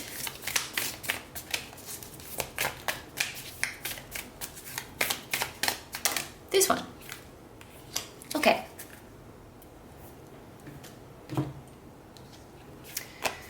There's like a lot of grays and beige, like neutral color in these cards. Spirit is like advising you go for something neutral if you have to pick colors. For your clothing, for your wardrobe, for your interior, like we're going with a neutral vibe. For the color of your car. Also, this is very specific, but this is either like a prediction or advice to embrace gray hair. Whether you have a little bit or a lot. Even this goddess of water has gray hair. Maybe we're embracing our gray hair this year. Of course, for those of you that applies to. Okay, so we have warrior. Meet Mishkin Rough and Tumble. He knows his teeth are sharp and his claws are his prized possession, carefully honed to points. He is a little ninja, but has a heart of love and softness. We can call him Mishkin when we need to stand up for ourselves, set boundaries, or be daring. So whether you're about to climb a giant boulder, or take a leap of faith, or ask to be paid what you're worth, remember little Mishkin and his bravery. Yes, he did whack that big scary dog on the nose, even though he is only a kitten. Be brave, be bold, be assertive, be daring. Wait. No, I didn't see 3737. That was 3731, but it is 3737 now. Which is funny because that reduces to 1, which is, being in your masculine energy, being confident, being bold. Don't be afraid of letting your tough side come out. And don't shame your tough side. Okay, and then we also have cozy home. Yeah, we're spending time at home. Meet Shrine. He loves to curl in a fluffy ball of appreciation and take in the calm, cozy expanse of his home. Create a sanctuary of peace and inspiration. Let go of objects that don't make you happy. If there are broken items that you have been meaning to fix, unused gifts, or remnants of a passionless hobby, send those things on their way. Clear the space and surround yourself only with the things that support you and make your heart sing with the joy of being alive. Light a candle, open a window, be thankful for all that you have. Sit with Shrine in your lap and honor your home. So another piece of advice for you guys, it could be, we could have an overdue decluttering session that is necessary in your home, a redecorating of your home, cleansing of your home, moving things around to get the energy moving, but really actively making your home feel like a sanctuary. Shrine was also making me think of creating an altar in your home, or maybe it's time to clean or rearrange your altar. So I love that. Like, and definitely allow yourself to be both. You can be this tough as nails, assertive warrior, and you can also be a snuggly, cozy, sweet little homebody. You can be both. And both of those parts of you are lovable. I think also allowing yourself to feel more ugly emotions. That just came to me, like honoring your anger. Your anger is sacred. And not seeing that as like, oh, I should calm down. I should just be peaceful and send love to that person. Like, yeah, we'll get there eventually, but let me be angry first. Like, let me get that anger out. Let me vent. Let me curse. Let me do what I need to do. Like, honor your anger and honor those emotions. I heard somewhere or read somewhere, I don't remember, but like when we get angry, we're stepping into a protective mode because we feel like us or a loved one or something important to us is being threatened. So it's like, what am I protecting right now? What is feeling threatened? Anger is not just like a mindless, oh, we're just going off, we're just losing our temper. It's, you know, we're protecting something, and that's sacred. Okay. Like there's this message of like, you have a right to be angry. You deserved more. Or like, that person was being a butthole to you. Like, you can be angry. You don't always have to take the high road. Like, or like sometimes the high road is on the other side of just getting that emotion out, you know? Okay, so for the last part of the reading, we're going to take some tea leaf cards and just see what else Spirit wants you to know. Rabbit. Interesting. This didn't technically come out, it just flipped over. It says too much concern with sexual matters. I don't know, but rabbits could also be a significant spirit animal. They are a sign of fertility. They're a sign of things growing quickly. Someone born in the year of the rabbit could be significant. 1963, 1975, 1987, 1999, you know, keep going, 12 years.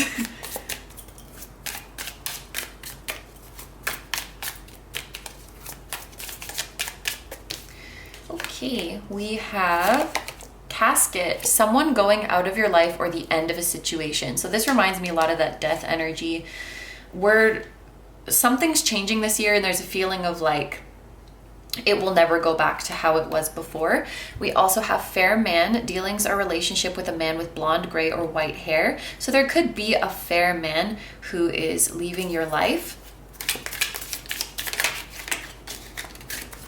There was that feeling of like you guys are getting over someone. So that could be represented by this fair man. Or maybe someone's like, ooh, yeah, wealth. I was gonna say, and this is kind of like a sad message, but maybe like you're something like the coworker that you really like or the boss that you really like is leaving the company. You know, something like that came to my mind, and then wealth came out. So this could have to do with work as well. like someone you really loved working with. Maybe it's like your favorite client is moving and you're not going to see them anymore, or, you know, something like that. A teacher that you really loved, like you're graduating and you won't see them anymore. There's that kind of feeling. But of course, I'm also taking wealth as its own standalone message, that wealth is coming to you. We have 2 indications of that, wealth and abundance.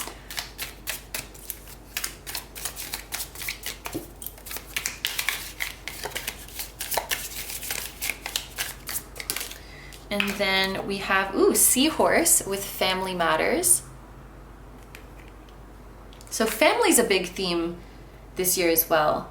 Having fun with your family, spending more time with your family, wealth coming to your family.